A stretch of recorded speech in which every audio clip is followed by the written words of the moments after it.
Hey guys, how are you all? Welcome back to my channel. Today we will see what if Naruto Wields Yamato Sasuke bashing. If you enjoy then please like, share and do comments. Valley of the End. Naruto continued to stare at his reflection for a few moments before turning his eyes towards the Uchiha brat. Said boy was looking at him with a mix of confusion and fear written on his face while Naruto looked towards him angrily. The former blonde was feeling fatigued for some reason, but he wouldn't give up, not when he was so damn close to stopping Sasuke once and for all. Sasuke was bewildered with the changes to the blonde, so much so in fact, he never saw the now silver-haired boy move before a fist connected with his cheek and he was sent flying. Naruto wasn't still however as he then seemed to simply appear behind the Uchiha and kicked him in the back, sending him flying upwards into the sky. Crouching down Naruto gripped Yamato in his hands. Dimension, he said as the Uchiha was cut seemingly by nothing, only his Sharingan eyes allowed him to see the barest hints of silver before he fell back towards the earth. Sasuke quickly flipped back to his feet only to find the silver-haired young man standing there before punching him square in the jaw once more. Sasuke hit the side of the valley with a crash while Naruto waved his hand then cracked the knuckles. Such power, he said to himself while looking at his hands with an almost odd expression on his face. I've never even dreamed of such power existing. Is this truly the power the Shinigami sealed away? He questioned and leaned back as the Uchiha attempted to punch him. Now returning his mind to the battle, the silver-haired swordsman smacked Sasuke upside the head with Yamato. The dark-haired boy hit the side of the valley wall once more with a grunt and growled towards the pale boy. What the hell is this? He demanded angrily of the other young man, said boy turning his eyes towards him and smirked. Have you held back all these years, Dobi? Have you purposely tried to make me look like a fool just for a good fucking laugh? The Uchiha questioned and Naruto rolled his eyes. Not really. It wouldn't be funny without someone else in on the joke, Sasuke. Maybe I just didn't want all the attention like a certain glory hound we both know. Or maybe I just didn't care enough to try. Either way, I feel fucking great right now. Naruto said simply and Sasuke roared, charging at the silver-haired boy and throwing punch after punch towards him, the silver-haired warrior blocking each one easily. Why are you so much stronger? I am the last of the Uchiha. I need power to avenge my clan. So why the fuck do you always surpass me? The dark-haired brat demanded as Naruto continued to evade him before swiftly punching him in the nose, sending him flying back as an enraged look crossed his features. It's always about you, isn't it, Sasuke? Naruto growled towards the spiky-haired boy angrily, showing sharp fanged teeth in his mouth. No one else can ever be as special as you. No one can ever be hurting more than you. No one can ever be better than you. No one but another Uchiha is worthy of the great fucking Sasuke's fucking attention, is that it, Teme? Naruto demanded angrily and Sasuke snarled towards him while picking himself up. How dare you? You still don't understand. You don't know what it's like to know your own brother murdered your family, and then tortured you with the memories for 75 hours straight. You don't understand a thing about pain, Dobi. Sasuke shouted out angrily and Naruto shook with rage. How could the bastard actually say that to him? He knew more about pain than he would ever fucking remember. That's it, Uchiha. You've officially pissed me off. Naruto growled towards the young man before then lunging forward and swinging Yamato, a blade of energy forming from it and shooting towards a surprised Sasuke. The dark-haired boy jumped over the attack and spun out of the way of another energy blade only for Naruto to try a rush towards Sasuke once more at blinding speeds. The dark-haired boy growled in his throat and formed several hand seals before spitting out a ball of flames towards the silver-haired warrior. The Uchiha smirked as the fireball hit, only to gape in awe as Naruto came out of the flames unscathed and spun into a slash of his blade. Sasuke leaned back to avoid that then kicked out at Naruto, knocking him away. Landing, Sasuke flipped to his feet only to find Naruto's sword at his throat. How can he be so fucking fast? Sasuke demanded inside his own mind and glared towards the silver-haired young man from the corner of his eye. Now we end this, Naruto said and flipped Yamato so he could use the pommel to knock Sasuke out. However, the Uchiha quickly ducked then knocked Naruto to the ground before rolling away and flipping onto his feet. Sasuke then watched as Naruto flipped back to his own feet and growled. You're really starting to piss me off, Uchiha. he exclaimed angrily, and Sasuke ignored him and lunged forward, punching Naruto in the face, then grabbed him by his shirt and tossed him over his shoulders.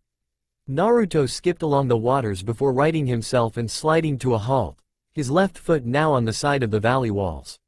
"I won't be beaten by a weak dobi like you," Sasuke exclaimed as he then heard a voice in the back of his mind, which sounded odd. "More, give me more power, might controls everything, and without strength, you cannot protect anything, let alone yourself," the voice said, and Sasuke grinned. Yes, he needed more power to defeat the dobi, then use the power he gave to you. "Become a devil yourself," the voice ordered, and Sasuke grinned darkly before breaking the seal on his shoulder. Naruto glared towards Sasuke before taking hold of Yamato as black energy spiraled around him. "Sasuke, you fool," the silver-haired boy said mostly to himself as flame-like marks traveled over Sasuke's form, before then completely covering him and turning his skin a dark gray save the black three-pronged star on the bridge of his nose, his lips becoming blue while his hair paled, and last the sclera of his Sharingan eyes turned black as pitch. The boy then slid forward on the water towards a stunned Naruto and swung his now clawed hands towards him.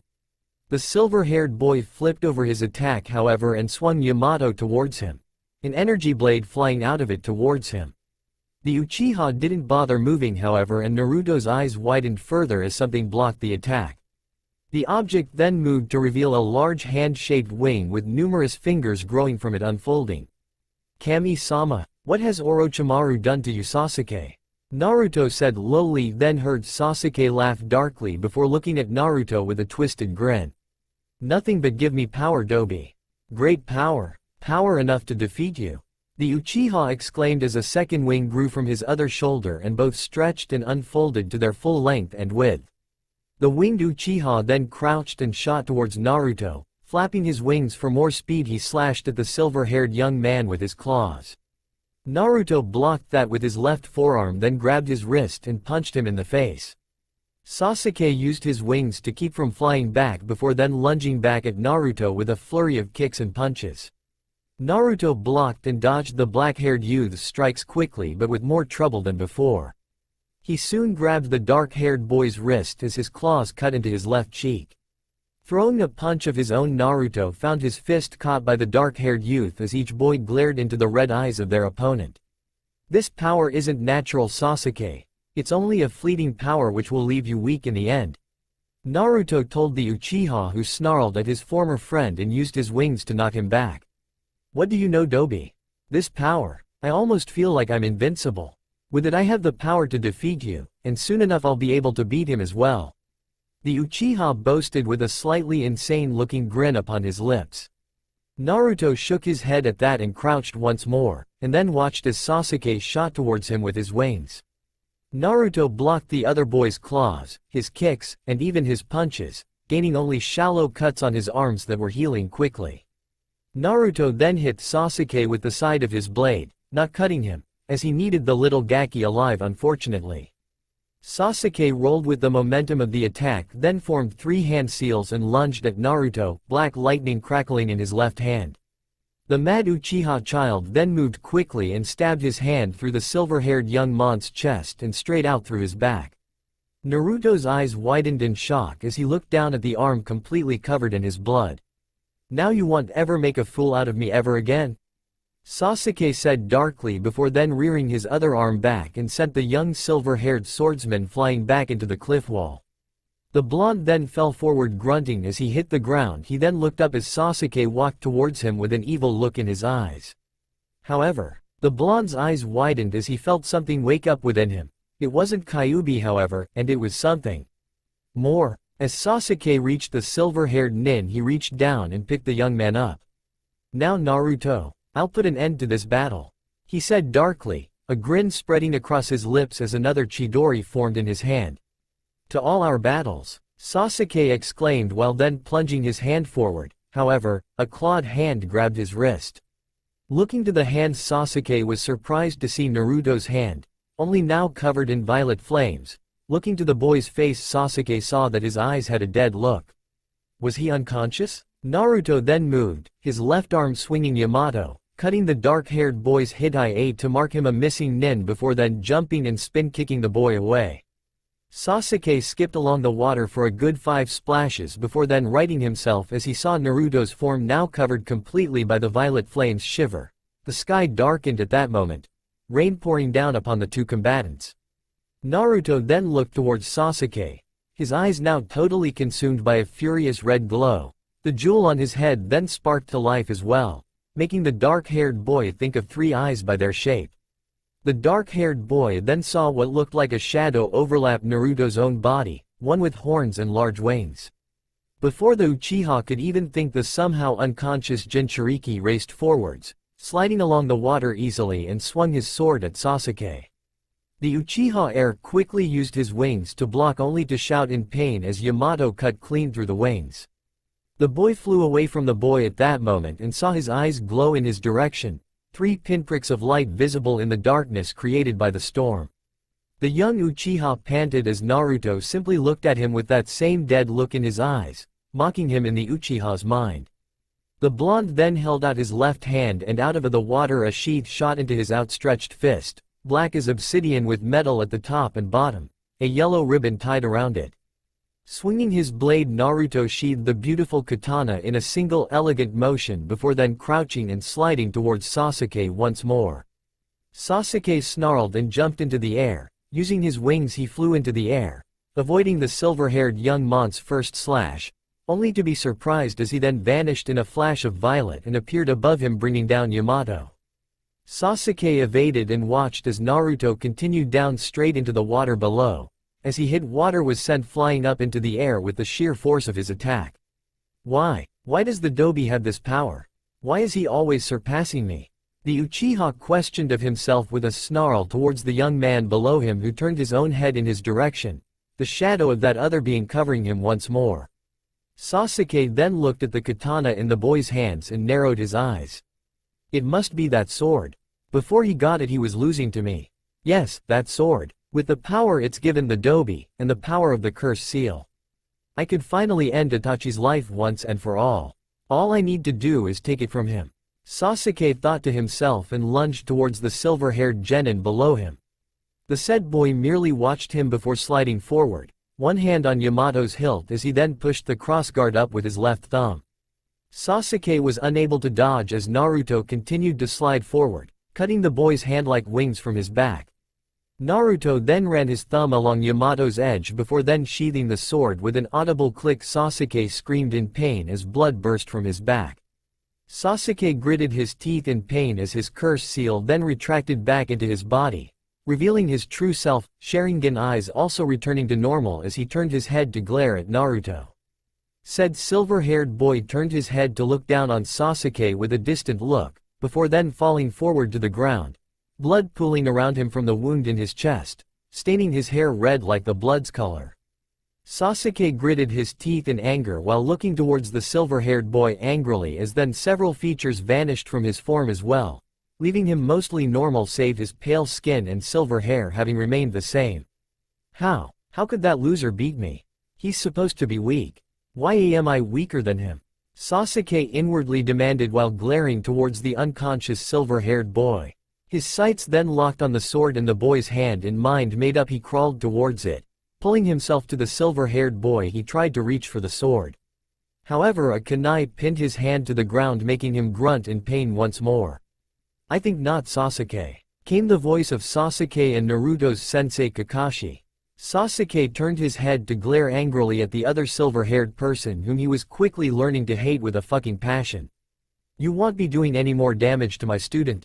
Kakashi said with a cold glare, and Sasuke's eyes widened. He'd never seen his sensei so angry with him, or anyone for that matter. Walking over to the two boys, Kakashi kicked Sasuke in the head to knock him out before then kneeling down and placing Naruto onto his back.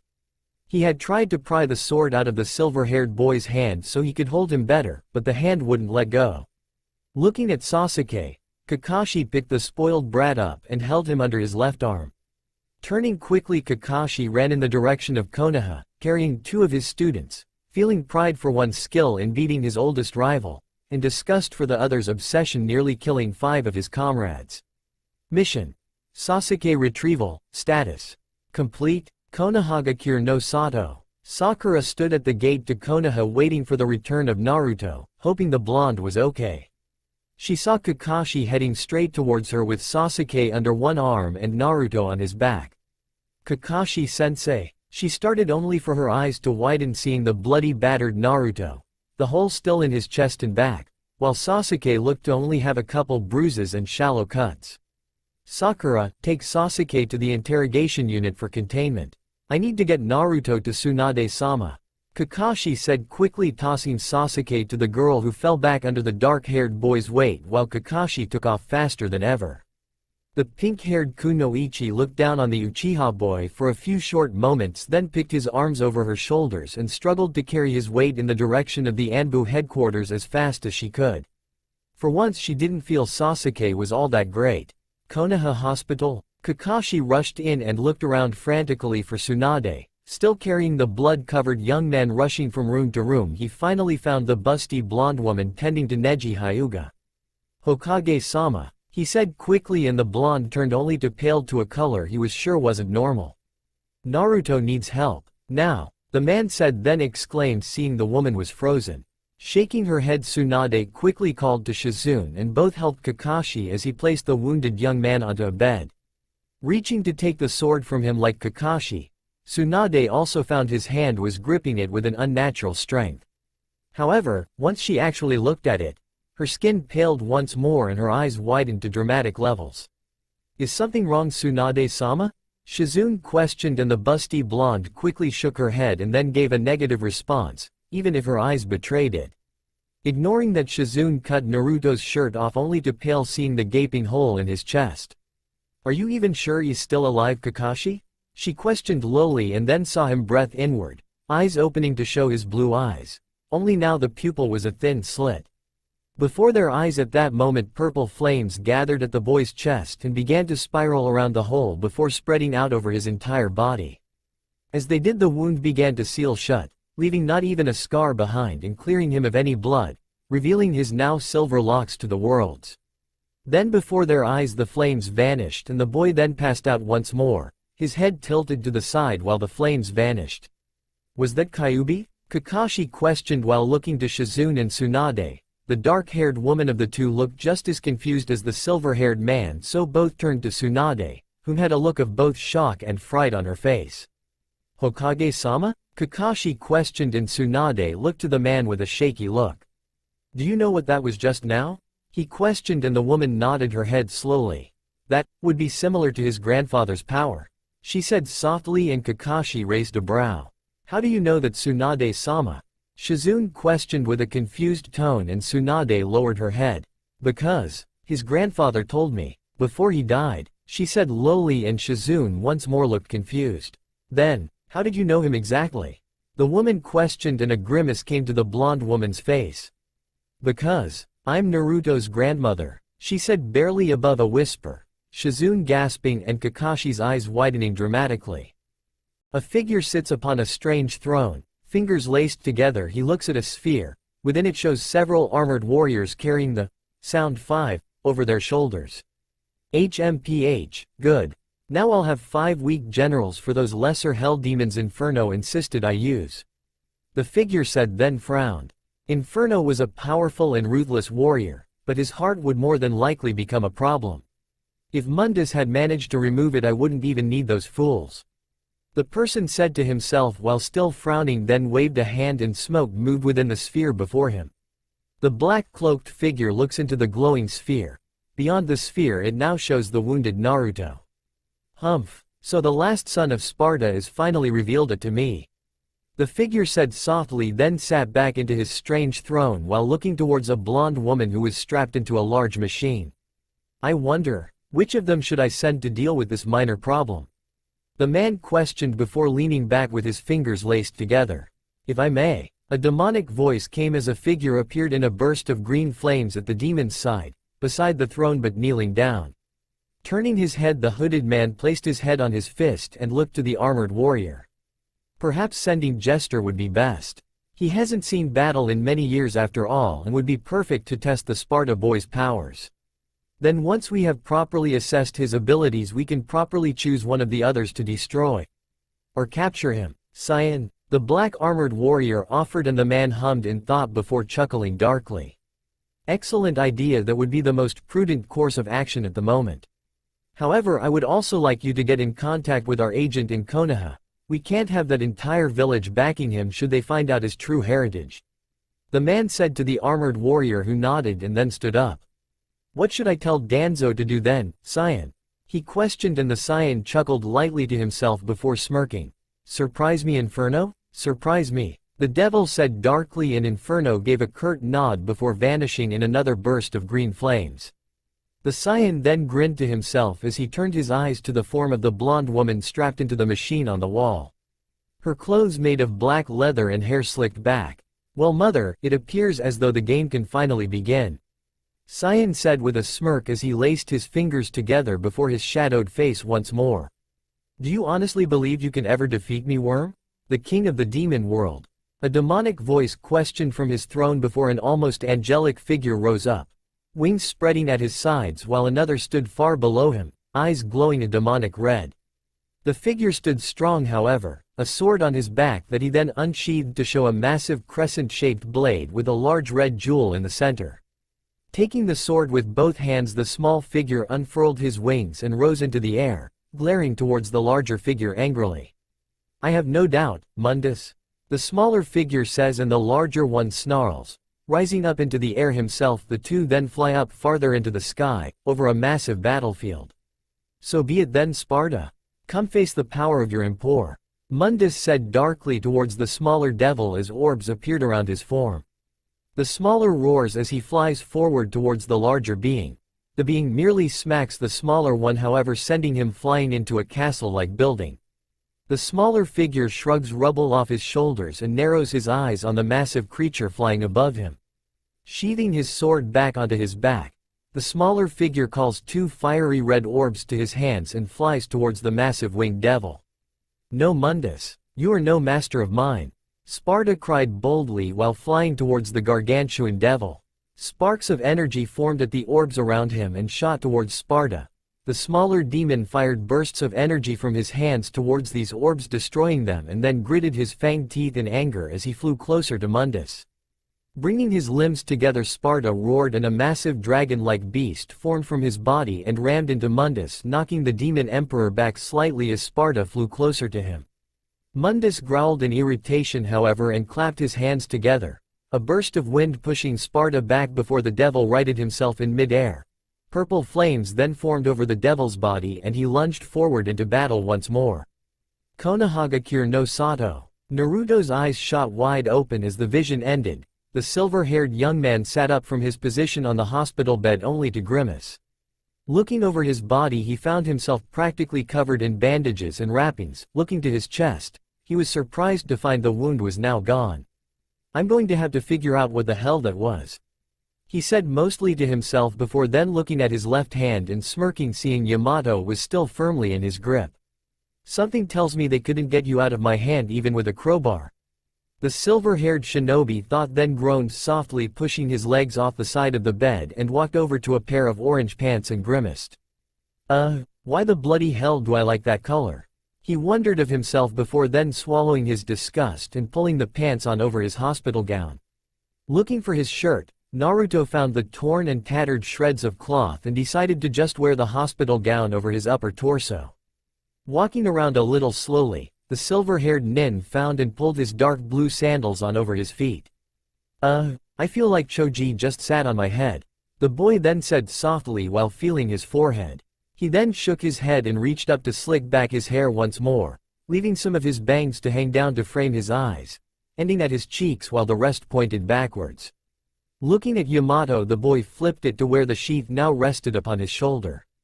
The silver-haired shinobi then walked out of his hospital room and down a hall to a flight of stairs and headed upward. What happened to me? He wondered while journeying further up the stairs towards the roof. Why did my hair and skin tone change? Is it a keke genke? Or am I just going insane? The boy wondered to himself as he reached the roof. Pushing the door open, the young man walked out to the side of the roof and looked out over the city. What am I? He questioned, looking to Yamato, and heard an answer from that strange metallic female voice. You are you, Lord Sparta? My lord and master. Its voice told him, and Naruto chuckled slightly. He was a lord and master now? Well, at least that was a couple of steps up from being Adobe at least. Sire, please do not listen to what the foolish humans of this village say. Many of them would give their souls and those of their families, for a meager taste of demonic power in life. The sword told him again, making the blonde wonder if he was going crazy for talking to a sword. There are worse fates, he thought, then felt a presence behind him, which had Yamato pulse in warning. Turning around, Naruto found Kakashi standing across from him, looking slightly more tired and infinitely paler than he normally was. You're looking well? Kakashi said, and Naruto gave a roll of his eyes to the man before looking back over the city with a semi-frown on his face. Something troubling you? The man questioned, and Naruto saw a vision in his mind, a warrior bathed in flames, swinging a massive blade, two red eyes piercing the darkness and curved horns and large wings showing it to be inhuman. No, not really. I was just trying to figure out why my body changed like it did.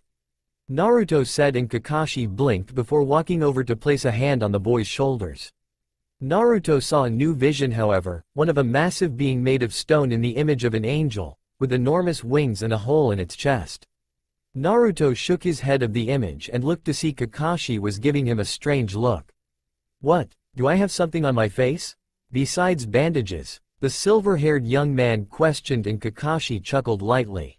No, just feel like I'm seeing you for the first time, he said, and Naruto rolled his eyes.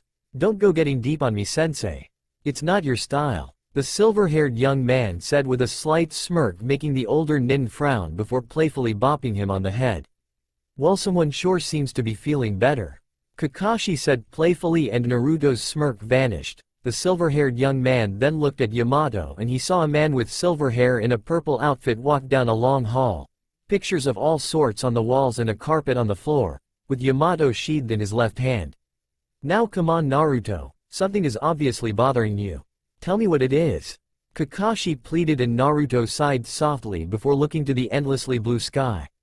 I keep seeing things, Naruto said, and Kakashi raised a brow. Seeing things? He questioned, and Naruto put a hand to his head, a vision of a beautiful blonde woman with blue eyes and a red coat on appearing in his mind.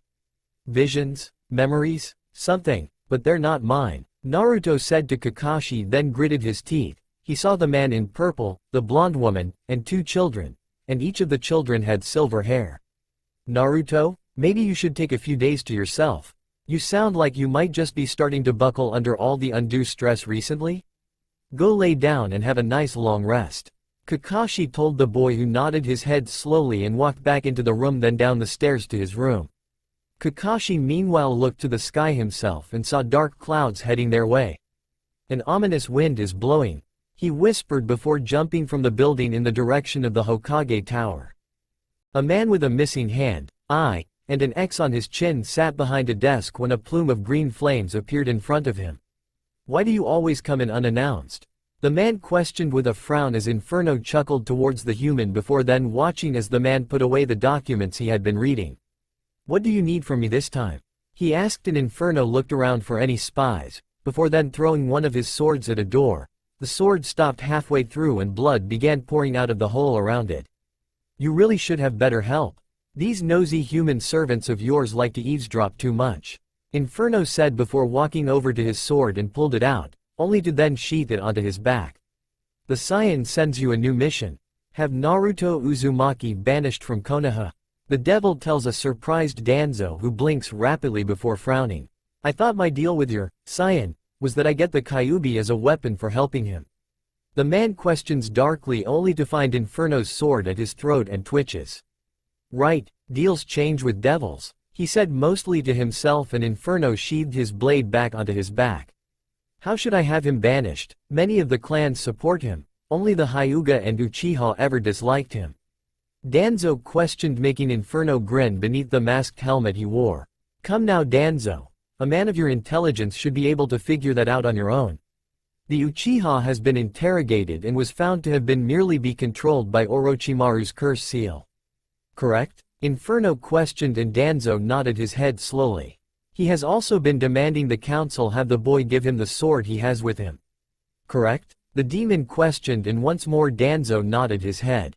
And what is the punishment for disobeying a direct order of the council?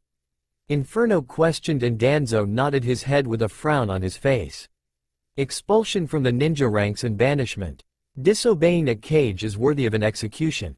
The man told Inferno, who laughed lightly to himself. Crossing his arms, he then looked around before walking towards the door. Then you know what to do, old man, Inferno tells Danzo as he opens the door, and in a flash of green light a dark-haired young man walks out the door with bicolored eyes. Later, he then says while closing the door behind him. Danzo leans back in his seat with a frown. It truly was foolish to make a deal with the devil. Konoha Hospital. Back in his room, Naruto slowly removes the last of the bandages from his person and lets out a small sigh, glad to finally be free from the bindings. Naruto frowns, however. Something is wrong. He can just tell for some reason that something ominous is heading towards them. Something dark and sinister. But for the life of him, the boy really couldn't figure out what that was other than it being something dangerous. Not like you should be trusting yourself too much anyways. Those weird visions and talking swords are enough to make me start to think I'm insane. The silver-haired boy said to himself, then stood up and walked over to the window. Dark clouds had begun to gather shortly after he had entered his room. Maybe I'm just imagining things. The boy then thought to himself before grunting in pain and grasping his head. Stumbling back, Naruto sat down on the bed and groaned, trying desperately to clear his head. However, he then saw another vision. This one strange as now before his eyes he saw Konoha, but it was all wrong. The city was in flames and a dark creature hovered over it. It wasn't the Kyuubi, however, and yet it felt worse. Monstrous black wings then unfurled from the being's back and wrapped around Konoha, enveloping the city into darkness. Naruto grunted in pain and quickly shook his head. Looking around, he walked over to a mirror and looked at his image clearly for the first time. What's wrong with me? He whispered to no one before then gritting his teeth and placing a hand on his head as more pain assaulted his mind.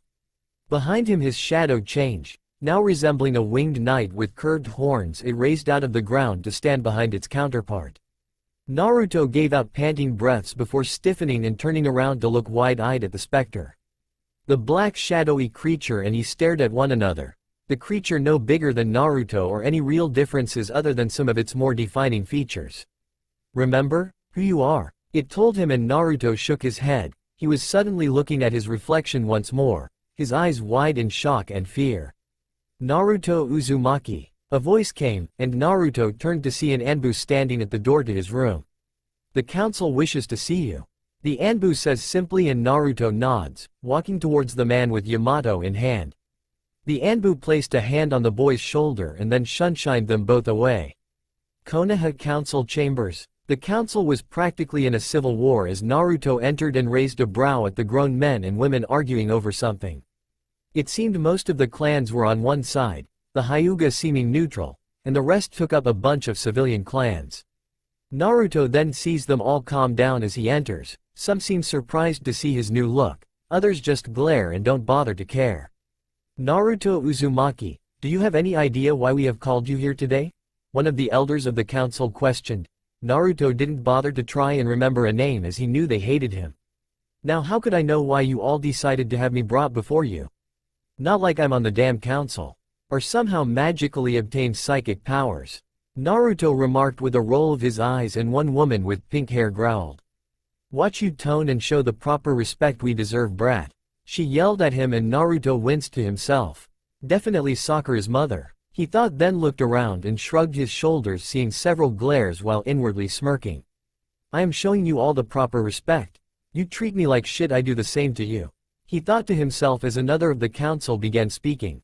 Now Uzumaki, it has come to our attention you have stolen property which belongs to Sasuke Uchiha. We demand you return it immediately.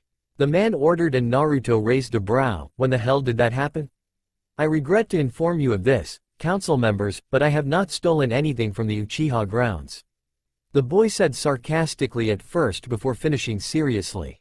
Liar. The pink-haired woman screamed at him, and another council member pulled her back into her seat. We know you have, Uzumaki. That sword in your hands obviously doesn't belong to one such as yourself. And Uchiha-san has demanded the return of his sword. Another member of the council said, and Naruto twitched. Sire, May I cut them into pieces for attempting to dishonor you with such slander? He heard Yamato question in his mind and was sorely tempted to allow the blade to do that. However, he didn't actually see how a sword was going to do anything without a body to wield it, and he didn't plan on getting these pigs' blood on his hands. Wait, where the hell had that come from? What the hell is going on here? Came Tsunade's booming voice as she stormed into the room and saw Naruto standing there, one eyebrow twitching. Alright, I want someone to tell me who the fuck ordered a council meeting without my orders. What the hell Naruto is doing here when he should be resting in bed? And why the hell any of you seem to think you're suddenly above the Hokage's orders? Tsunade demanded angrily, some members of the council flinching while others cringed. Lady Tsunade, this concerns inter-clan relations, thus the Hokage is not needed for this meeting. One of the elders said, and Naruto twitched. It was his damn sword, not Sasuke's, and he was starting to get pissed off again. Doesn't concern me. If Naruto's involved, it fucking concerns me. Now what the hell is going on here? The busty woman exclaimed angrily while Naruto twitched. Was it him? Or were they talking about him like he wasn't even there? It seemed they were, as Tsunade passed him as the council, and she all then began to yell, shout, scream, and generally making fools out of themselves by acting like little children. The boy has stolen from the Uchiha clan. This should not go unpunished. One councilman said as Naruto took deep breaths to try and calm himself down. However, it wasn't working in the least. The sword is Naruto's, you idiots. Besides that, your precious Kami damned Uchiha brat nearly killed him. Not to mention nearly got the rest of the retrieval team killed. Tsunade shouted back with backing from several of the clans of Konoha. The only one who wasn't with her was looking at Naruto with wide pearl-like eyes. The brat doesn't deserve the sword, it should belong to the Uchiha. Another council member cried as Naruto's hair sparked slightly, the Anbu beside him backing away with fear showing in his posture. The Uchiha doesn't even deserve a sword. We shouldn't be fighting over giving it to him, when we should be punishing that spiky-haired punk for trying to abandon the village. The Inuzuka clan matriarch Sume shouted at one person angrily. She was still more than pissed that Kiba was so badly hurt. It wouldn't have mattered if Naruto was Kyuubi, she'd still back him at the moment. Danzo, Hiyashi, and the Anbu however were all wide-eyed as the lights flickered on and off above them. Then, while the three could only watch in ever-growing fear, the rest of the council and Tsunade were too engrossed in their argument to notice that the boy was changing. They then saw a shadow overtake the boy's form for a split second, and Danzo paled to a color close to sheet white. This is Inferno's power. That means, he's a devil. By Kami-sama, what have I done? The man wondered to himself, then nearly had a seizure seeing that the shadow over the boy had familiar curved horns. Sparta. He was being controlled by the curse mark. Another council member then shouted angrily towards the Inuzuka woman, and only the Hyuga clan head, Danzo, and the Anbu in the room seemed to notice as the whiskers on Naruto's cheeks slowly vanished. His mouth now had sharp fanged canine teeth. The silver-haired boy twitched as the two groups argued. Three, including the clans who stood with the Hokage, and finally Naruto could take no more of it. Would all of you just shut up? Naruto yelled, his voice taking a demonic undertone as his eyes began to glow an ominous red. It wasn't the Kyuubi's red eye they saw however, as these were far more ominous. If none of you want me in this fucking rat's nest of a village anymore, fine, just do not accuse me of stealing what is mine. Naruto growled out angrily, his nails lengthening into claws while cracks formed on the skin. I'm done with all of you. He then said, turning his back to the council, and pulled something out of his left pocket. I believe Iruka-sensei would like this back bon. The silver-haired young man said while tossing her the Hittite and stalked past her, eyes glowing a blazing red. As he walked away, they all saw something that made them go wide-eyed. The boy's shadow was that of a winged creature with curved horns, not a boy at all. Naruto's home. Said boy was back to normal once more, but with anger in his eyes as he sifted through his belongings. Damned council, I didn't steal this sword. Naruto growled to himself as he then found a pair of black pants, which he tossed onto his bed before grabbing one of his black shirts and doing the same. Getting out of his closet, the blonde quickly pulled the clothes on. Stopping for a moment, Naruto reached into his shirt and pulled out the necklace Tsunade gave him for winning her bet. Being Hokage, GG, he said before sighing softly and walking towards the door. Looks like that truly is just a dream now. he said mostly to himself as he pushed his door open and then jumped to the nearest rooftop and went running, grunting when his legs protested he moved ever forward. The blonde then saw someone standing on a nearby rooftop and smirked slightly. Kakashi-sensei, might as well give him one last farewell, the blonde said to himself. Cyan sat looking forwards to the blonde in the metallic contraption with an insidious grin. That was when Inferno appeared before him. Is it done? The Cyan questioned and Inferno chuckled to himself. Better, those foolish humans pretty much made him leave on his own. Inferno told the devil who smirked and held out a hand. A bright light came from his hand and shot up into the roof. From the roof another beam of light came down and thus a kneeling figure could now be seen before Cyan. Jester, you know what to do, he said simply, and the man looked up to reveal a white clown-like face with an unreal grin across it. Of course, play with the new devil boy, Jester exclaimed before vanishing into a burst of confetti, his laughter echoing behind him as he did, making both the Cyan and Inferno shake their heads. Also, I checked in at Akumagakure. Sephiroth is heading towards Nibelheim even as we speak. Should I make certain he finds what we want him to, sir? Inferno said, then questioned, and the Cyan smirked before nodding his head slowly. The Hell Knight then vanished into a burst of green flames while the Cyan just watched the blonde woman as power went through her and into a nearby orb.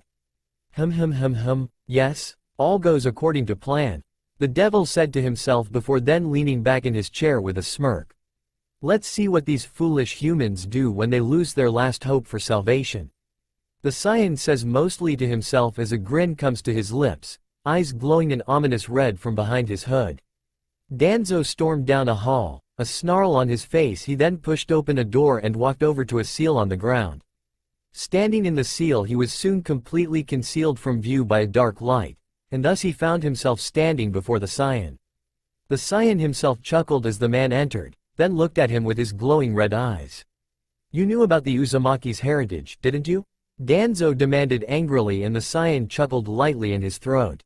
No, I didn't. I knew a descendant of Sparta existed in your village, but I didn't know whom that person was, the Cyan said simply, and Danzo growled. Then what about our deal? I got you your damn orb and you promised me I'd have the Kyuubi under my control, the man exclaimed angrily, and the Cyan grinned towards the human. Come now. The child isn't Kyuubi, and the Kyuubi is sealed. Is it my fault you believed the boy was the Kyuubi? No, it's your fault you made a deal with the devil. At least one that I couldn't actually make come true, the Cyan said with an insidious grin, and Danzo snarled as he then pulled a sword from his cane, only to find numerous demons around him with blades pointed to every part of his body. Geese man, you'd think you'd be smart enough to realize you can't threaten the Cyan of Mundus. Especially when none of us have had a descent brawl in a couple centuries, Inferno said from in front of Danzo, standing with his back to the man and his black sword pointing over one shoulder to the man's throat. The Cyan chuckled at Inferno's words and rose from his throne. The demonic lord then walked over to Danzo and laughed lightly. Foolish human, I'd think your parents would have told you long ago, Cyan said darkly, then snapped his fingers, the other demons vanishing save Inferno. Never make a deal with the devil. We'll always twist it to fit our own needs, the Cyan said as he snapped his fingers once more, and Danzo found himself a few feet from the seal that led to the Cyan's lair. However, before he could do anything, the seal caught a flame and slowly began to burn away. Konoha? Kakashi-sensei, Naruto said while stopping himself beside the older man, who let out a sigh and rubbed his eye. I heard about the council, he said, and Naruto twitched. Somehow he knew that everyone in the village was going to find out soon, then start demanding his head or something. It's not right, but as ninja we can't argue with the will of the people, Kakashi said, and Naruto scoffed. More like the greed of a few civilians who have become far too powerful for their own good, Naruto said with a frown, and Kakashi nodded his head slowly before reaching into his vest and pulling out a scroll. I wanted you to have this, Naruto. Consider it a birthday present for missing your last 13, Kakashi said to the silver-haired teen, who then raised a brow before taking the scroll and placed it into his equipment pouch. It has a couple jutsu for you. I figure it's best if you learn them over Sasuke. He's finally fallen too far to be saved, Kakashi said, making Naruto raise a brow once more before shrugging his shoulders. Kakashi-sensei, Naruto said softly, and the man looked to him. Tell everyone goodbye for me. he said softly, then ran past Kakashi, who nodded his head and watched as the silver-haired young man headed towards the gates of Konoha. Releasing a soft sigh, he turned and headed off to find Naruto's few friends. Naruto was running from Konoha, going in any direction he could think of that would take him away from the village. Damn that Sasuke. He's even more of a prick than ever. Naruto thought to himself, then flipped over something that came at him and found himself in a clearing. Looking around, Naruto couldn't shake a bad feeling he was getting in the pit of his stomach. "Well, looky at what I found," a strange voice called, and Naruto turned only for his brows to shoot up. The person was very pale, almost sheet white, with painted purple lips and a thin jaw, one red eye, one blue eye with black sclera, long red nails, and a long beak-like nose. He wore a black and purple outfit, with purple fringe at his shoulders, feathers at his wrists and waist, purple on his feet and shins, with a strange hat with two tails, one being red, the other blue on the opposite sides as his eyes, with gold skulls at the ends. In one hand he held a white scepter, which had gold on both ends, the top having his head made of gold, with a blue jewel in the butt of the scepter-like object. "What the hell?" Naruto whispered while blinking, and the strange figure then flipped into a tree and began to laugh loudly. "A little devil boy in distress. The man thing, said loudly before laughing, and Naruto twitched slightly in both anger and annoyance. "I am not a devil," he said flatly, then heard the voices of Kyuubi and Yama both say something to the opposite of that statement. "Oh really now? Someone's in denial," the man thing said in a sing-song tone, and Naruto growled, reaching for Yamato's hilt with a twitching brow. "Wait, the thing then said while appearing before Naruto, who blinked and looked back to the tree only to gawk as the freak suddenly stood before him. Was it that fast, or could it just teleport or something? "What the hell are you?" Naruto questioned of the thing slowly, and the freak grinned widely to the boy. "My name is Jester," the now-named Jester said, and gave a grand and infinitely stupid bow to the boy, whose eye began to twitch once more. "And I know a couple of things about who you are. Grandson of Virgil," Jester said with a grin, and Naruto's eyes widened. "Virgil? Wasn't that who Shinigami said was the fourth, or his father's father was? Tell me what you know about my family," Naruto demanded of Jester while pulling out Yamato and holding the sword up to the freak's neck. "Or I'll cut you in two," Naruto said darkly, and Jester grinned widely, grabbing the blade with 2 fingers and moving it away from him before then nodding to the silver-haired young man. "Your family is an ancient line of warriors descended from the legendary Dark Knight Sparta," Jester said, then smirked to himself as he said that to the boy, then pushed him back and flipped up and landed on a tree branch, laughing loudly and insanely. "But if you want to know any more than that, devil boy, you're going to have to fight me for it," Jester said, then snapped his fingers. Naruto found a seal appear below him before then being pulled into the ground. Naruto was then thrown out of the ground and landed with a groan. As the silver-haired young man got up, his eyes widened when he looked around at the place he suddenly found himself standing in. The area he was on was a circular pillar. At the center of the pillar was a large red painted face with several rows of different, almost floral patterns around it. There were also multiple columns around the pillar as well, each having a pair of green torches with a single black rectangle in the middle. Beyond the columns, however, was what looked like inky darkness and strange white objects that looked almost like heads. "Welcome to hell," came Jester's loud, annoying voice, and Naruto turned to see the freakish clown coming out of the ground, giving yet another grand bow to the boy, as well, before laughing loudly. Naruto narrowed his eyes on the freak and quickly lunged at him, swinging Yamato at the freak and slicing into him. Only for his eyes to widen as confetti came out of the freak's body instead of blood, and then the wound sealed up instantly. Jester then laughed loudly once more and vanished, rapidly disappearing and reappearing all around the circular pillar before arriving to the far side. What the hell? What is he? Naruto wondered with wide eyes as Jester then laughed loudly once more. "Well done everyone," Jester exclaimed loudly, clapping his hands to one side, as an energy shield formed around his body, making Naruto wonder what the hell he had gotten himself into this time. "Well done," Jester said with a grin while clapping once more, 3 seals appearing above him and spitting out glowing energy orbs. Naruto cursed and quickly sliced one orb in half, only to be sent flying back when it exploded and into a second barrier, this one around the circular field they were in. Jester's going to spank your butt, spank you on the booty. Jester began to sing as he danced around in his little protective bubble before striking a pose at the end. Naruto ignored this and dodged the orbs flying towards him at startling speeds, making the silver-haired boy jump, flip and do everything he could just to dodge the freakish clown's maddening attacks. Ah ha ha ha ha ha. Jester suddenly laughed out as the orbs and his shield both faded and he vanished, leaving only an after-image while Naruto snarled, and then began to look for him. Why so serious? The clown suddenly asked darkly, and Naruto turned only to growl, finding the clown was lying down on his side with one hand holding his head up. The clown then released his head to hold his gut while laughing crazily at the boy's look. Naruto had had enough of that, so lunged forward, swinging Yamato once more, only for the crazed clown to vanish yet again.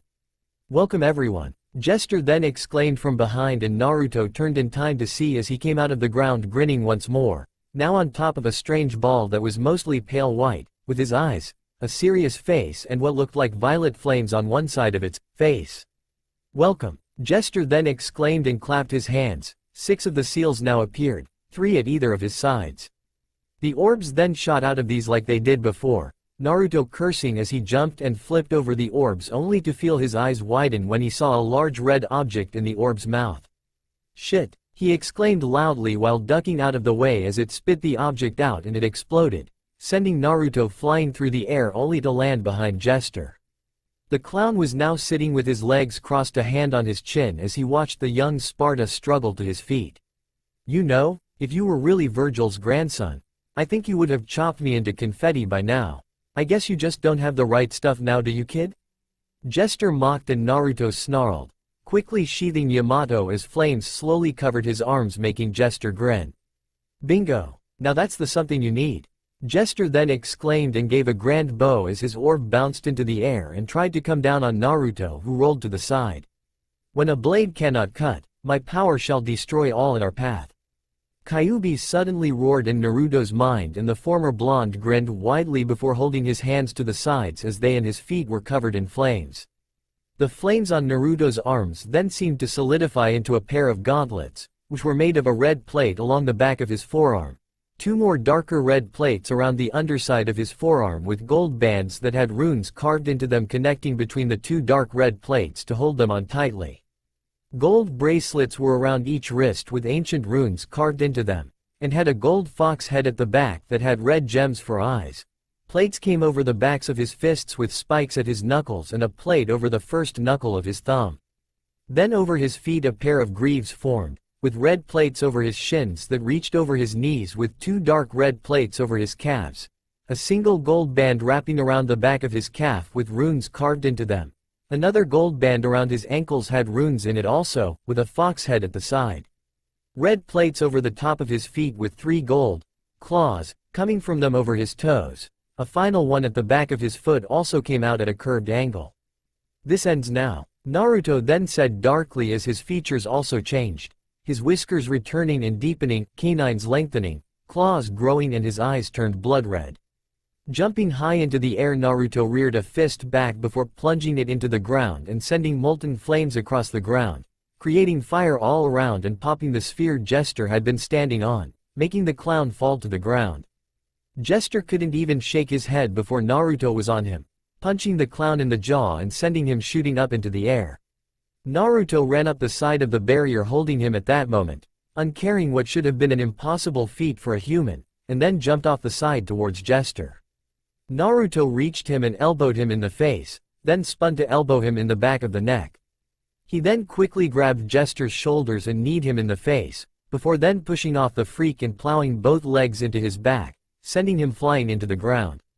Naruto then wrapped into himself and began spinning down with one leg out, and that same leg hit Jester in the birth mother of all other axe kicks as Jester stiffened, his arms shooting out rigidly from the sheer pain he was feeling.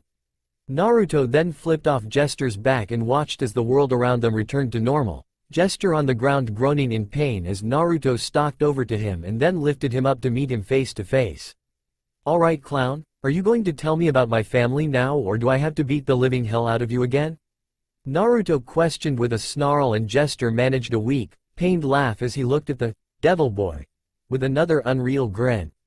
Oh no, that'll do nicely. Jester then said and barely managed to keep himself conscious. He needed to explain this before his master destroyed him anyways. You're the grandson of Virgil Sparta, son of the legendary Dark Knight Sparta? A devil of unrivaled power even in Makai itself.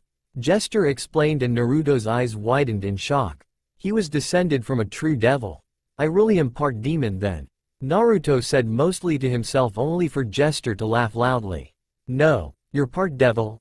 A creature above demons in terms of power and shape.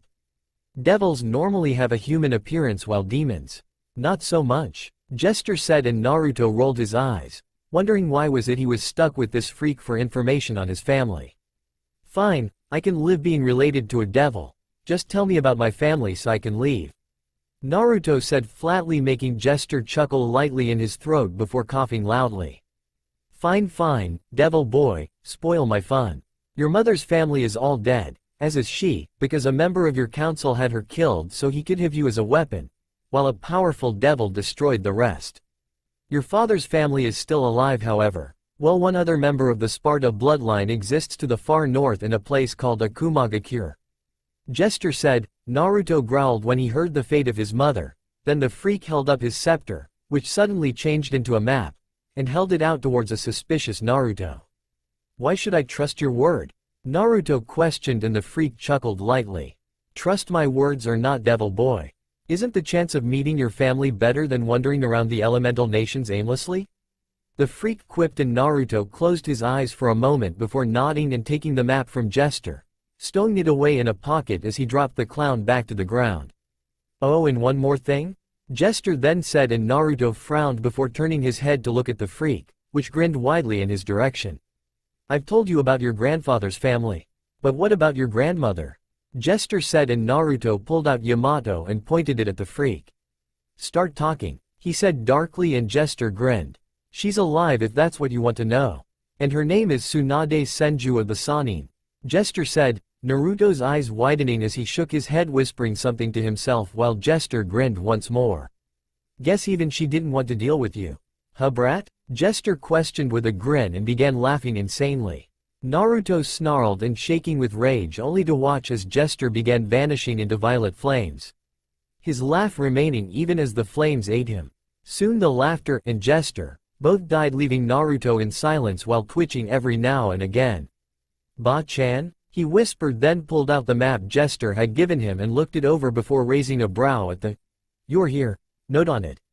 He's an annoying pest. Figures he'd annoy me after death like this, he said to himself, then turned and walked in the direction of this Akumagakure place. Maybe there, my family won't lie or leave me to fend for myself all the time.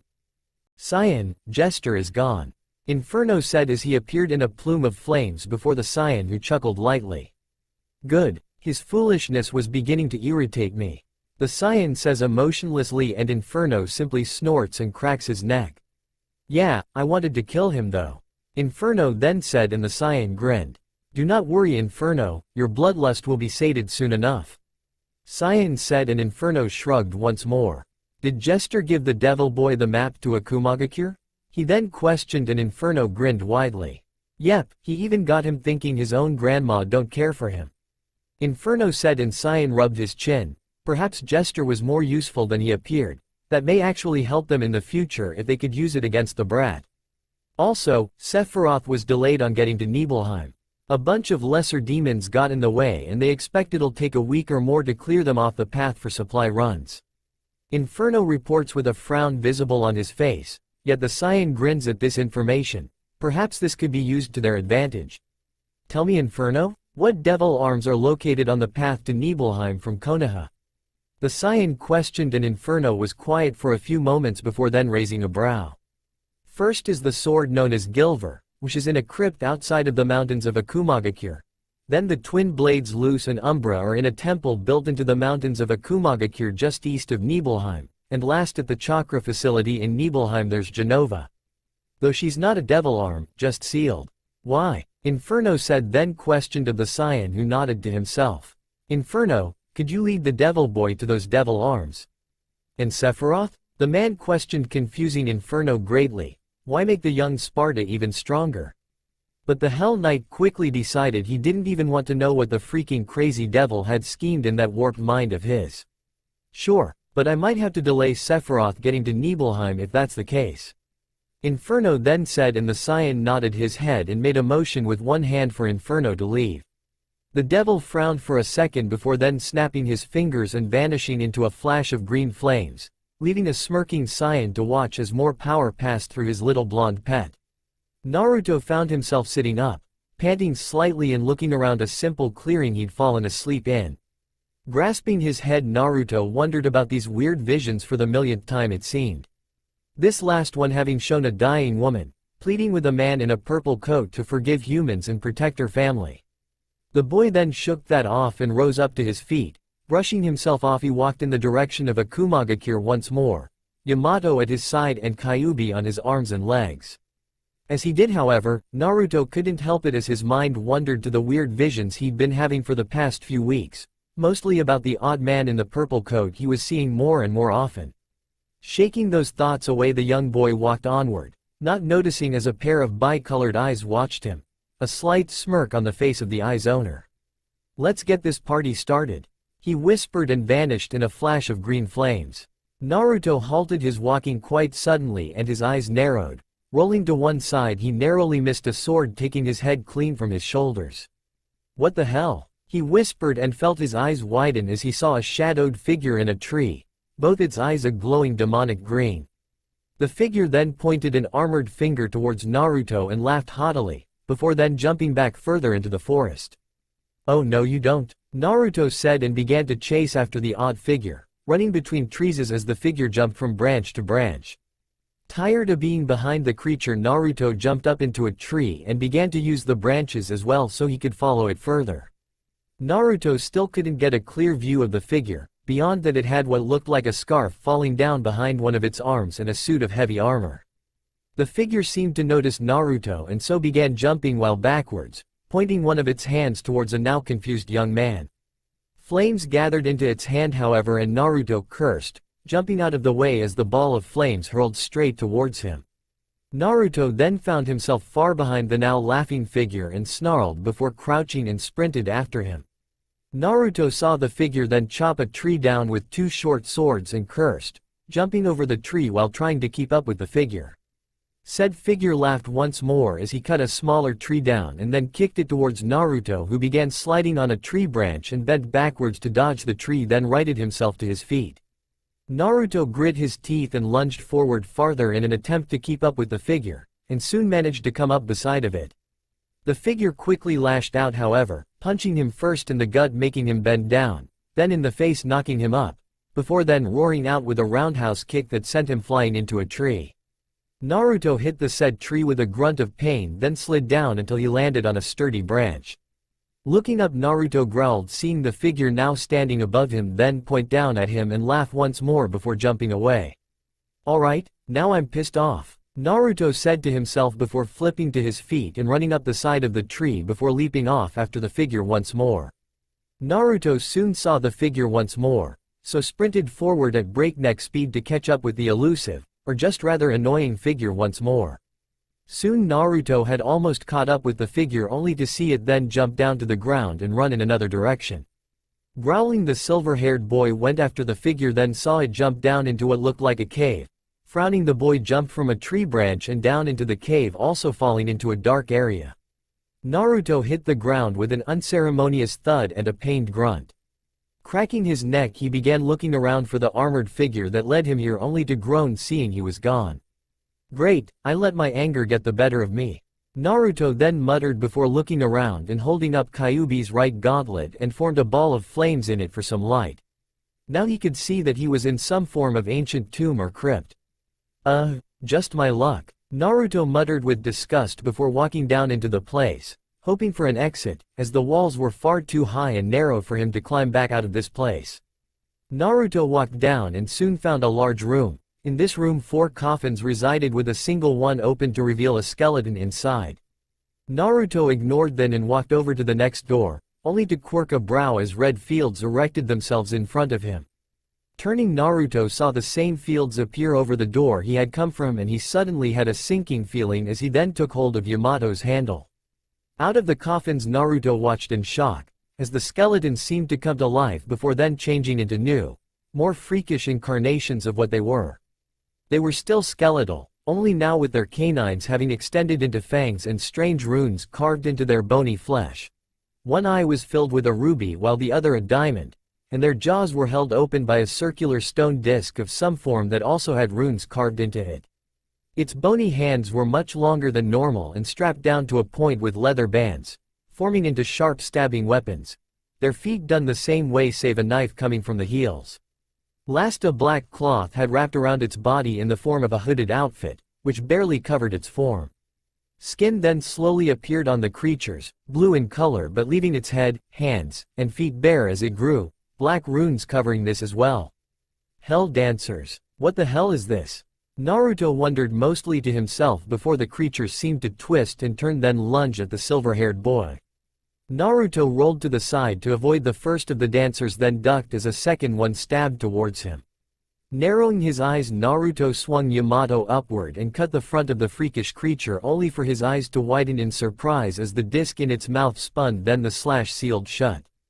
Great, he muttered sarcastically then punched the hell dancer in the face while kicking another behind him and rolling forward. Naruto then leapt over another of the dancers and frowned seeing as they all followed after him, swinging their gnarled limbs towards the boy in odd twisting angles.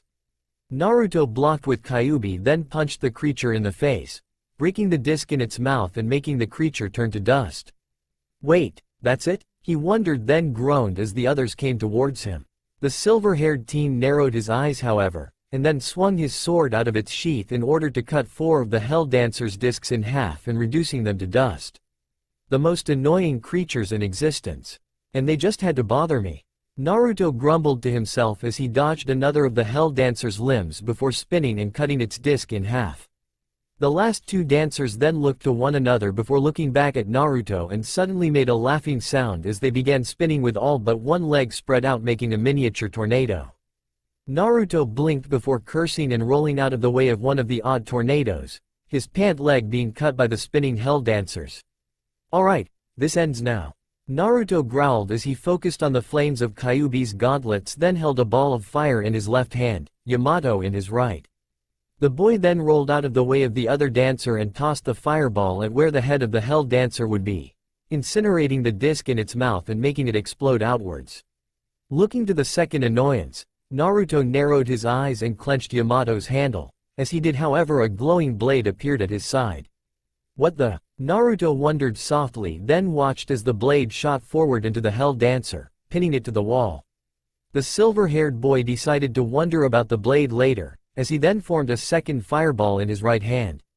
The hell dancer had just got off the wall when he threw the ball of flames, incinerating the disc in its mouth like the dancer before it. Watching as the creature exploded Naruto smirked, however raised a brow when something rolled to his feet from the debris. Crouching and picking up the object Naruto found a vial of some sort. Within it was swirling blue-white liquid while somehow forged onto the glass of the vial was bronze in the shape of a winged figure. A bright light coming from her as tears trailed down her beautiful face. Angel's tears. A voice came and Naruto looked around for the owner of the voice only to look back at the vial and place it into his pocket. I'm starting to wonder about my sanity more and more, he then said under his breath while walking out of the crypt and down a hall. He soon entered another room only to blink and wonder what it was for. The room was large, with a stained glass window in the roof half covered by what looked like roots or leaves above and to the side. 2 massive roots curling from the sides of the door he had come from and to a pair of doors to his sides. One door covered by fire to his right, and one consumed in smoke to his left. A raised platform sat in the middle of the room, with stairs leading upward to a single door covered by ice. Upon the platform was what looked like several stone pillars which held up some columns which made a half circle. The walls of this room were made of ancient stone with old mold but also ancient symbols and writing. Looking at the platform before him once more, Naruto suddenly noticed that the light from the roof hit it perfectly at a rounded object. Might as well check that out, Naruto said to himself and walked forward, only to stop when he heard an odd sound. Turning quickly, Naruto found the entrance he had come through was now blocked by odd red energy with screaming faces within it. Shit, Naruto cursed then mumbled under his breath while walking over to the object in the center of the room and blinked when he heard a voice once more. Flames of hatred washed away by an angel's own loving tears, clouds of doubt moved only by the summer's breeze. And ice, cold as the hearts of those lost, warmed only by the light of day. The voice said, making Naruto look around then at the angel's tears in his hand and to the door covered by flames now to his left. Then noticed 3 circular depressions on the stone before him, each pointing towards a different door. "Alright, I'll try it," Naruto mumbled while placing the angel's tears into the slot nearest the door consumed by flames. The vial glowed for a few seconds before then the cork in it popped out of it and the water shot towards the door from the vial and literally washed the flames away. Naruto could only blink for a few moments, before then rolling his eyes and walking to the now clear door and opened it, now finding himself in a dark hallway. Walking silently down the hall, Naruto soon came to an old wooden door which he pushed open and found a platform in the center of the room, for large metal pillars at its corners had chains reached down to attach to it, and a strange clock was to Naruto's immediate left. "What the hell?" he muttered while looking around only to hear Yama's voice. "The object to your right is a rune clock, sire. Attack it to make it fully charge," she told the silver-haired boy, who frowned but then crouched and lunged at the rune clock, slashing it with Yamato. Only to stop when it began to spin, and behind him he heard something. Turning quickly, Naruto saw that the square platform at the center of the room was slowly moving up, so he ran to it and jumped on just as it went straight upwards quickly. Naruto soon found himself standing in what looked like a large greenhouse or something, a new rune clock behind him, while a tree in the center of the room had a sparkling object in one of its many branches. "Bingo!" Naruto said and ran towards the tree, only to slide to a halt before the tree as something began to come out of the ground. First was about 5 of the Hell Dancers, however 3 new monsters then rose out of the ground, making Naruto twitch in annoyance. These, like the dancers, were skeletal, only with Enbu-type armor on their shins and forearms. Over their torsos were old robes which were held on tighter than with the others, seeming more ninja-like. A gray hood and mask covered all but a pair of amethysts in their eye sockets, while a metal plate rested at their forehead, while red carvings had been etched into their visible bones. A golden disc was located at their chests, while chains linked from it to a pair of shoulder guards, and their fingers had been taped together into blades like the dancers. "Hell Nen, great, this looks like it'll be annoying as hell," Naruto grumbled as the Hell Nen suddenly jumped up only to sink into the ground as shadows, while the Hell Dancers all lunged forward towards the boy who blocked a dancer's strike, then kicked it in the mouth, shattering the disc there and reducing the dancer to dust. Naruto then cursed as a nen came out of the ground as slashed upwards, cutting his shirt and surprising him as it then began to kick out at him while swiping with its arms. Naruto used Kyuubi to block the attacks, then jumped up and leapfrogged off the nin's shoulders while kicking it in the back and knocking it onto the ground with a thud. The dancers only have a baser intellect, but these nin seem much smarter. That could be a problem if I don't get rid of the dancers, Naruto thought to himself while flipping backwards and away from the dancers while a nin came out of the ground swiping its hands. Naruto then landed and quickly unsheathed Yamato. Crouching, the silver-haired young man sliced into one dancer's head, reducing it to dust as he used his momentum to spin and slash the next dancer in half, cutting the disc in its mouth in half also, while then crouching and kicking the next dancer in the head, breaking its disc and leaving only the 3 Hell Nin and single Hell Dancer left. Naruto quickly sheathed Yamato as the nin and dancer lunged towards him. Naruto punched the dancer's disc, turning the creature to dust as he then leaned down and grabbed the outstretched arms of a nin and tossed it into the air. Staying down, Naruto then sprung upwards, punching the disc on its chest and turned it to dust like the dancers. Landing, the silver-haired boy smirked while flipping back and away as another nin came out of the ground, only for Naruto to spring forward and slam his fist into the disc on its chest, leaving only one remaining nin. Smirking once more, the silver-haired former nin lunged at the final Hell Nin. The creature jumped over him and spun, however, cutting his back as he rolled into a crouch. The nin then lunged at Naruto, only for the silver-haired boy to cut its disc with Yamato, reducing it to dust while it managed to cut his right cheek. Letting out a sigh, Naruto then stood up, only to watch as the object that he had been going to get fell from the tree. Cursing, the boy lunged forward and caught it. It was a silver orb, with something glowing inside of it, silver grafted onto it in a depiction of a woman sitting with a contented look, her long hair being blown back by the wind. Summer's breeze. The same voice from before whispered, and Naruto rolled his eyes, then got up with a grunt and ran over to the rune clock.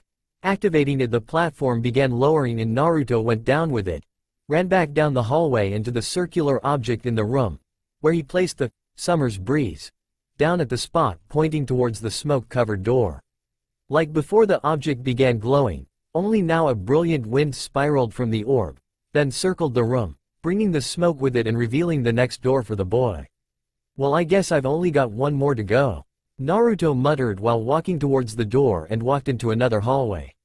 Walking down this hall, he heard a creak and quickly jumped forward as the floor fell away to reveal a spike pit with numerous skeletons hanging on the metal implements. Grimacing, the young former nin pushed himself to his feet and walked over to the door for this area and pushed the old wooden door open to reveal a large crypt, a glowing object hanging on the wall while numerous coffins lined the sides of the room. Walking forward, Naruto couldn't shake a bad feeling in the pit of his stomach. This feeling only seemed to increase the closer he got to the glowing object. Halting when he was close enough to jump up and take it, he flipped backwards when what looked like a sword nearly took his head off. Managing to right himself into a crouch, Naruto's eyes widened, seeing what was now standing before him. It was taller than him, with white hair spiking backward out of a helmet, said helmet having two horns curling forward along his jaw, a green circular gem on his forehead with two small thorns coming down beside it, a black mask completely covering his face, save his glowing green eyes, and a pair of tear marks coming down from them. Inkazing the warrior was solid black armor, with black bands under that visible at his joints, green energy somehow breaking through the armor to glow out.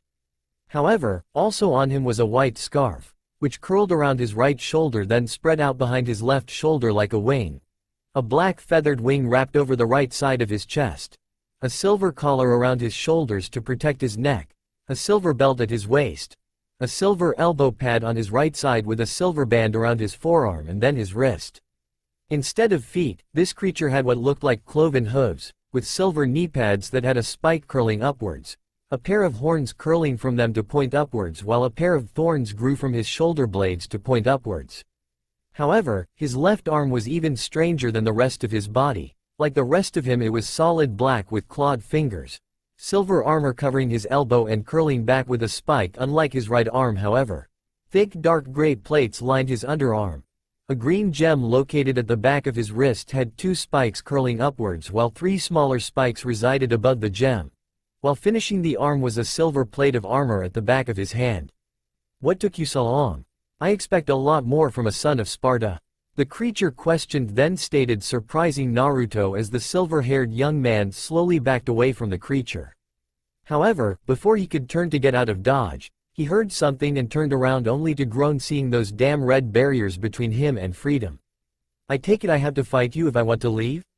Naruto questioned, making the devil shrug its shoulders before pulling a pair of short swords out of the air, one white, the other black. "Do you have a name?" Naruto questioned while unsheathing Yamato, and the demon chuckled lightly. "I did once, long ago. Now I have but a title. I am now Inferno Angelo.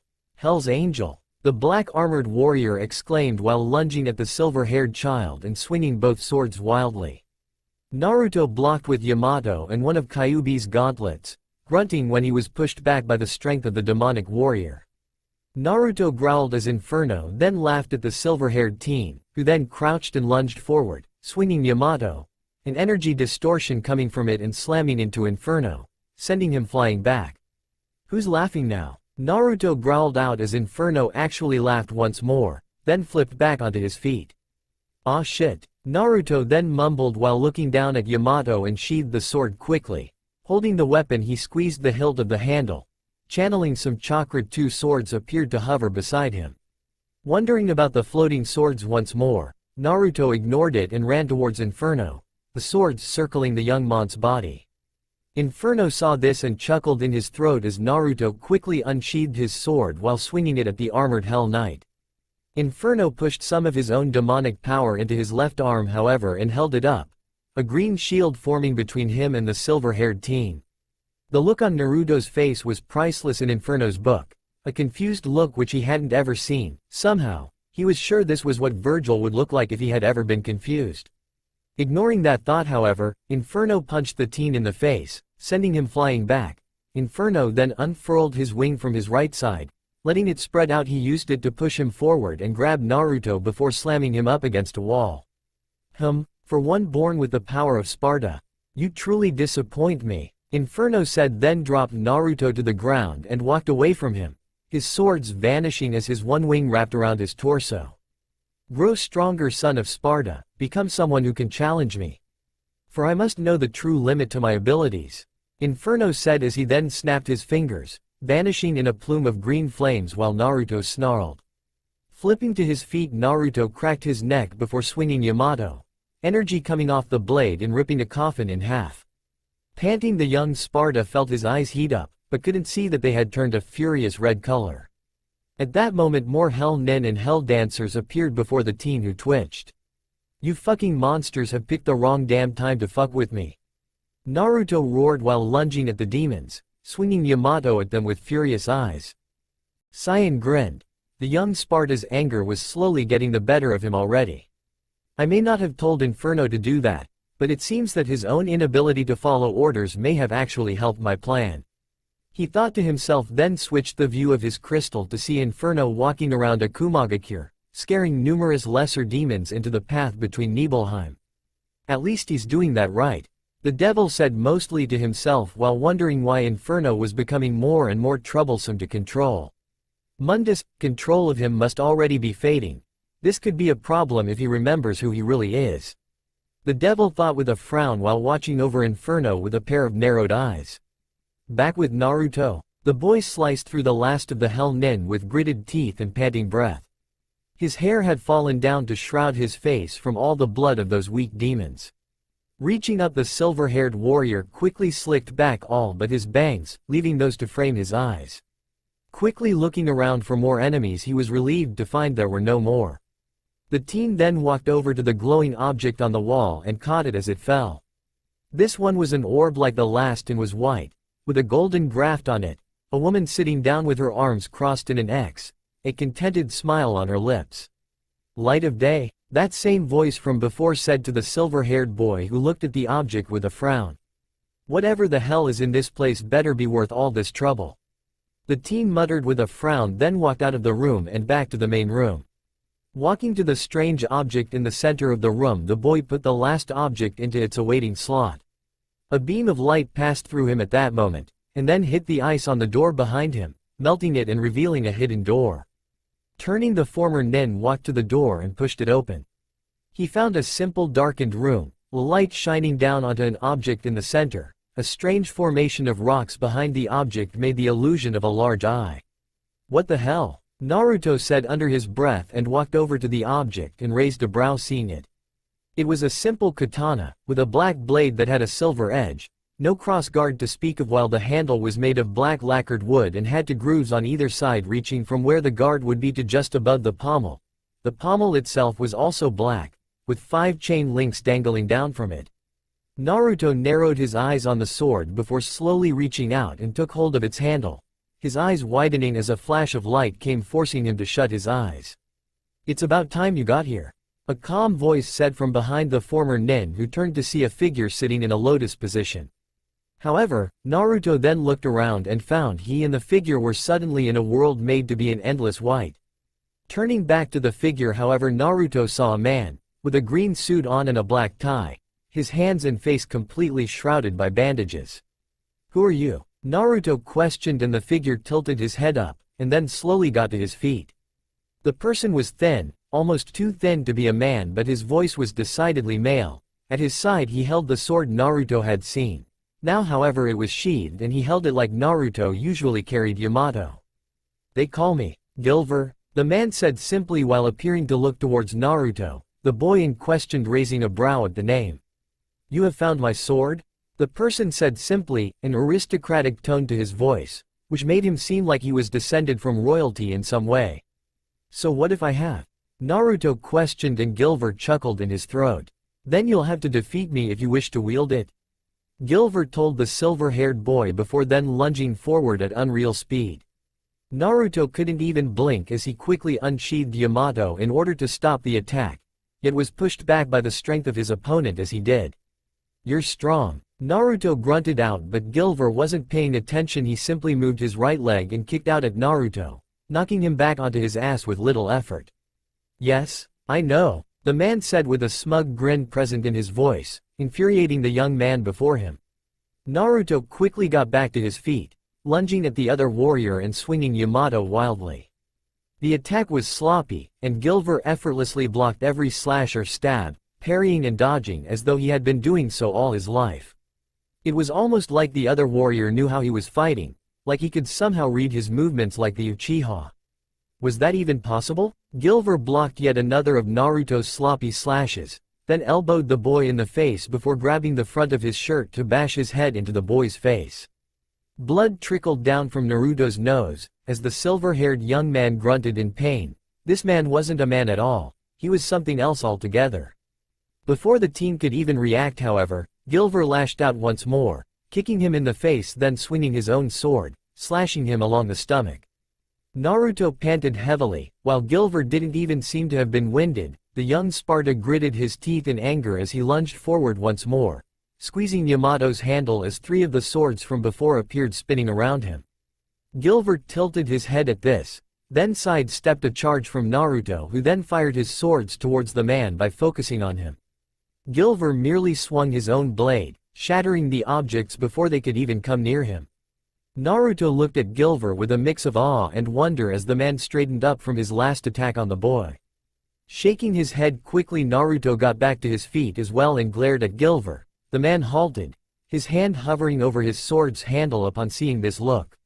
Naruto used this to crouch back and use a slash dimension, slicing into Gilver from a distance, as the green-clad man seemed to stay still. Gilver then laughed, an evil sound emanating from his throat as he then reached up and tore off his suit. This exposed sickening black armor, which covered every last pore of his body, leaving only his head uncovered by the shell-like armor. A black cape then slithered down his back like shadows forming into a cloak of midnight. "My armor cannot be destroyed by a sword or even cut by one fool. You have no way of defeating me," the man said darkly, then lunged forward. Spinning on his heel, he knocked Naruto back once more, only this time while grabbing Yamato. Naruto rolled back with a grunt as Gilver then held up Yamato, its blade shining upon his sky-blue eyes. "This sword," he whispered while examining the blade, then swung it around himself twice, before then holding it out at his side. "What is one like you doing with it, I wonder?" Gilver questioned, only for Naruto to lunge forward and ram into him. Using Kyuubi's gauntlets, he punched Gilver in the face, sending him flying back. As he did, Naruto took hold of Yamato and ripped it from the other mon's hands, reclaiming the blade that had also belonged to his grandfather. "That's none of your damn business," Naruto hissed at the silver-haired man, only to grasp his head in pain as a new vision flashed before his eyes. This time he saw the man in purple. He was looking down at two babies, twins to be precise. Each one looked up at the man, who smiled to them, and then a blonde-haired woman. Gilver took this moment to lunge at Naruto, swinging his katana down at the boy's head. "Dante?" Naruto whispered, and Gilver's sword stopped a hair's breadth away from cleaving him in half. Gilver gritted his teeth as he tried to push down on his sword, only it wasn't moving. His eyes began to glow a furious red beneath his bandages even as he tried to push down on the sword. Naruto tilted his head at the man, and then he whispered a second name. "Virgil?" Gilver reacted violently, grasping his head and screaming out in pain, backing away from the silver-haired young man as he did. Naruto, however, held up his left hand and aimed it at Gilver's chest, panting as he conjured fire into the gauntlet he wore. "If I can't slice that damn shell open, I blow it and you straight to hell," he exclaimed, and fired the ball of flames straight into Gilver's chest, sending the demon flying back and shattering his armor. Upon seeing this, Naruto slowly stood up, his eyes slightly wide as he looked at Gilver, now laying against what appeared to be an invisible wall, his bandages unraveling, revealing matted down silver hair, which reached the middle of his neck, pale skin on a regal, almost noble-looking face, and a pair of sky-blue eyes with a thin slit for a pupil. "You're Virgil, my grandfather?" Naruto questioned with a shocked expression while Gilver was still against the wall, Trying to move, the warrior fell forward, landing face first on the ground. The silver-haired man then looked up, one eye glowing a burning red as it was pointed to the young teen. Hate was all he could see, but it wasn't the mon's hate. This hate seemed to come from something looking through the eyes. The man then seemed to catch a flame, his body slowly vanishing into the flames while the other being looked through Gilver's eye to the silver-haired boy. A promise of vengeance and pain was laced into the red glow even as it slowly faded. The man soon vanished entirely, leaving only his sword behind as Naruto continued to look at the spot. Naruto stood in shock, his eyes wide at what he had done before he suddenly felt ill and dropped Yamato to the ground. The former nin fell to his knees, grasping his stomach he threw up onto the floor, coughing as the bile left his throat. The boy then began to shiver, eyes still wide as tears welled up in them. Had he really murdered his own grandfather? Shakily grasping Yamato, Naruto pushed himself to his feet and sheathed the sword, and then walked over to the one Gilver had left behind. Reaching down, Naruto took hold of the sword's hilt and brought it up so he could get a better look. At the hilt, the name, Gilver, was carved into it, making Naruto flinch. The blonde then closed his eyes and took a shaky breath. Opening them, Naruto found himself back in the room from before, still holding Gilver like he had before he had fought with Gilver. Was it real? Naruto then wondered aloud, before shaking his head of such thoughts, then pulled Gilver free from the rocks holding it, swinging the blade in hand. Looking around the room, Naruto saw a sheath for the sword resting nearby. Walking over to it, the teen picked up the solid black sheath. The boy sheathed Gilver quickly, then noticed the sheath had straps so he could carry it on his back. Uncaring of this, Naruto placed the sheath's straps around his upper torso. Securing it at his chest, he then placed a hand on the sword's hilt and felt his eyes droop slightly. "Goodbye," he whispered as a door then opened behind the sword's resting place.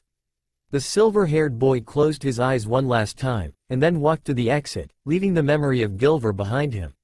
Vision. Naruto saw himself. Only he looked different, wearing an old purple coat and what looked like some Anbu armor. This version of him, which also seemed to have a different hairstyle, was also taller, with the regal features that Virgil had held, but he didn't focus on this other him very long as his vision shifted with a flash of light to a massive tower. The structure jutted up from the ground, pointing to the heavens as lightning flashed. Rain poured down, yet the other him didn't even seem to notice it, before then silently walking into the strange tower. Following after him, Naruto saw broken flashes of numerous battles, both his in the now, and his future self, only for them to end as he found his older self walking past him, both on a long bridge. The bridge was made from stone, and upon looking over the side, Naruto realized that they were nearly at the top of the tower. The purple coat his other self was wearing had numerous cuts and holes in it from many battles. Naruto slowly followed after his other self, while also wondering what was going on in the back of his mind. However, soon Naruto found his other self raising Yamato and pointing it towards a figure at his opposite side. Looking to this other person, Naruto saw it was Inferno, sitting in a lotus position with his hands folded in his lap. As soon as Inferno saw his older self, however, the Hell Knight stood up and held a hand to his side. A broad sword suddenly appeared, but it was neither of his own swords. This one was completely steel gray, with a guard shaped like bat wings. The handle looked like curved cords were wrapped around it and leading into the pommel, which was a skull with a spike at the top. Inferno was then engulfed in flames, green flames, and Naruto saw his older self tense, then reach back and unsheathe Gilver, holding both swords at the ready with narrowed eyes. Naruto quickly turned back to Inferno, but something was wrong. The person standing there now was no longer a Hell Knight. He looked human, with dark brown near black hair, pale skin, and his left eye was red as blood, while his right eye was blue as the sky. The dark-haired boy then smirked and spoke towards his older self, yet Naruto couldn't hear what was said. His older self merely scoffed, however, then spoke as well, yet no sound was emitted from the two. Inferno, as he guessed, then frowned and said something with a completely serious expression. The older Naruto's eyes widened before narrowing. The snarl he saw on his older self's face showed anger, pure and simple rage. Inferno merely chuckled, then swept his hair back, making it spike backwards, his eyes glowing a luminescent green as he spoke, and Naruto heard it. "That's easy. I'm not his son anymore." End of vision. Forest. Naruto sat up with a start before looking around the area and groaned to himself, before placing a hand onto his face and rubbed. I really hate stupid fucking visions. He muttered to himself, though wondered if the vision was just a vision or perhaps a premonition of some kind. Was that what he would look like? If so, he had to say Sakura was wrong about him not looking pretty good, though admittedly it was mostly thanks to those badass clothes his older self wore that he looked pretty damn good. Note to self, when I finally do manage to get to this Akumagakure place, buy badass clothing, armor. Naruto thought to himself with a slight chuckle before rolling his neck around and sighing when he felt it give off a satisfying pop. Much better. I really need to get a mat or something for sleeping outdoors. Naruto said to himself before then pulling out the map Jester had given him and looked for his next stop. Temple of Sparta? He questioned with a surprised tone and saw that though it was off the main path, it was actually closer to him than the main road. Jester did say I was related to the legendary Dark Knight, Sparta? Might as well see what his temple's all about. Naruto said to himself and then slowly got up before stretching out and sighing as he felt his bones popped.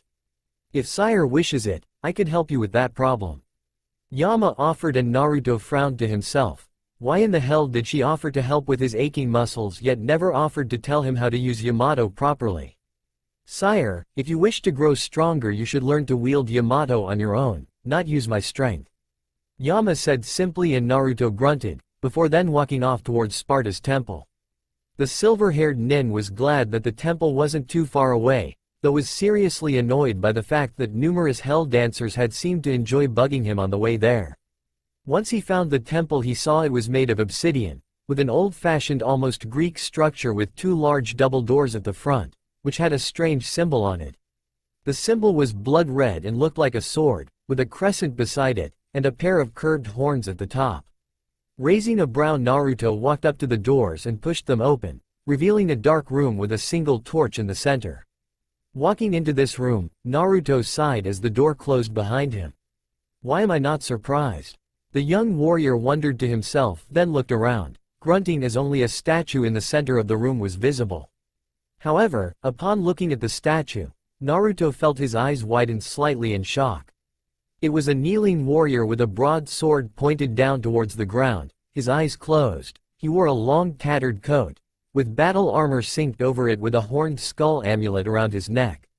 However, he had the same regal features that Gilver had, only with stress lines beneath his eyes. His hair was slicked back, but looked like it had been done quickly, leaving it spiking backwards and down into his face. Sparta? Naruto whispered to himself, seeing the legendary Dark Knight himself for the first time. Grandpa, he really did look a lot like him. Naruto said aloud, then walked over to the statue, and looked at the base below it. On it was a simple name, Sparta, but below it, carved into the stone was, Virgil. So he came here as well. Naruto said mostly to himself then looked up at the statue of Sparta before sitting down and resheathing Yamato. Well Grandpa, what do I do now? Naruto asked the statue of Sparta, but heard Gilver's voice in his mind at that moment. Strength is not obtained by anger or hate. Clear your mind of all anger and tension and the path to new shall be revealed. Naruto blinked his eyes when he heard the voice, and quickly unsheathed Gilver. Looking at the blade he saw it was glowing blue. GG, thank you. Naruto whispered then placed Gilver back in its sheath and let out a breath, folding his legs under himself into a lotus position and then folding his hands into his laps. Taking a deep breath Naruto closed his eyes, and began to steady his breathing. Just as he felt darkness take him he saw a new vision. Naruto found himself in another strange place. This time however he wasn't looking at himself. This time, he was seeing another, a beast wreathed in flames, eyes glowing a blazing red, horns curving from the sides of his head to point inward, massive wings on its back, with demonic battle armor, cloven hooves, and clawed fingers. Naruto then watched as it reached to its back and unsheathed a massive sword with a crescent-shaped blade. 4 millenniums ago there was a war, between the human world and the other, the underworld, but somebody from the underworld woke up to justice, and stood up against this legion, alone.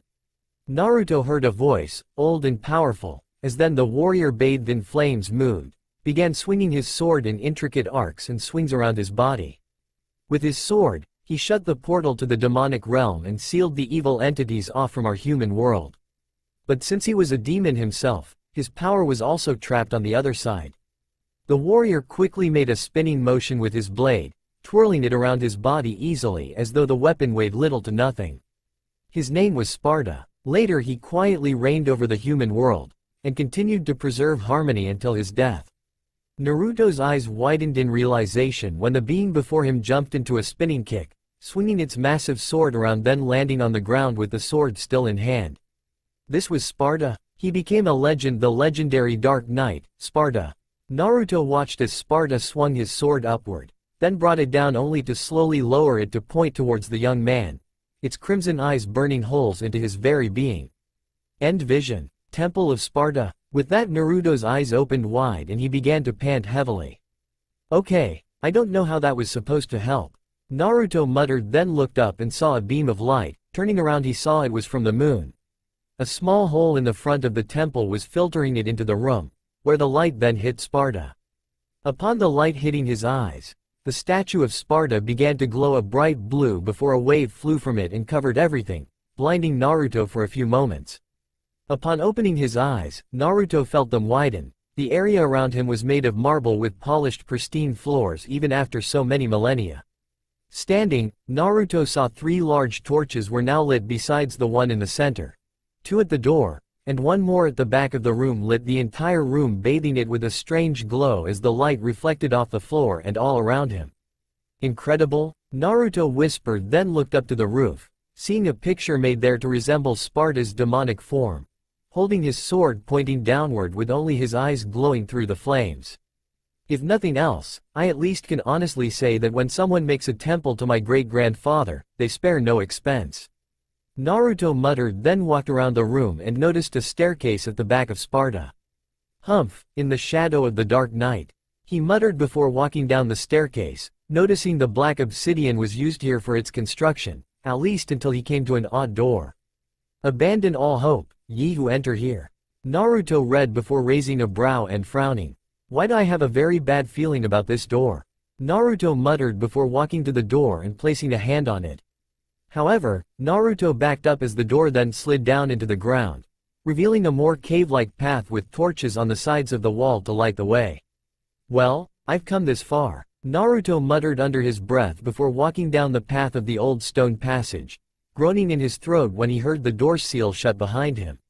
Walking down the dimly lit hall, Naruto stopped at an intersection which had 3 paths.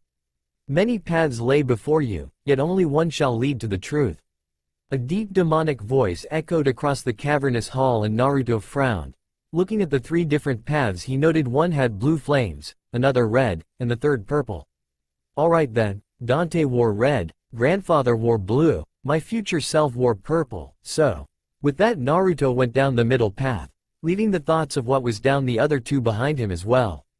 Walking down this path, Naruto felt a great foreboding feeling, then cursed and rolled to the side as several hell dancers appeared, screeching at the silver-haired young man who gritted his teeth. Just my fucking luck, he grumbled while pulling Yamato and Gilver out of their sheaths, then lunged forward. Gilver held backhanded as opposed to Yamato, which was held normally. A truck slowed to a stop outside of a small mountain town. A man in the back then emerged with 2 people by his sides. One with spiky black hair, the other wearing a standard issue soldier uniform.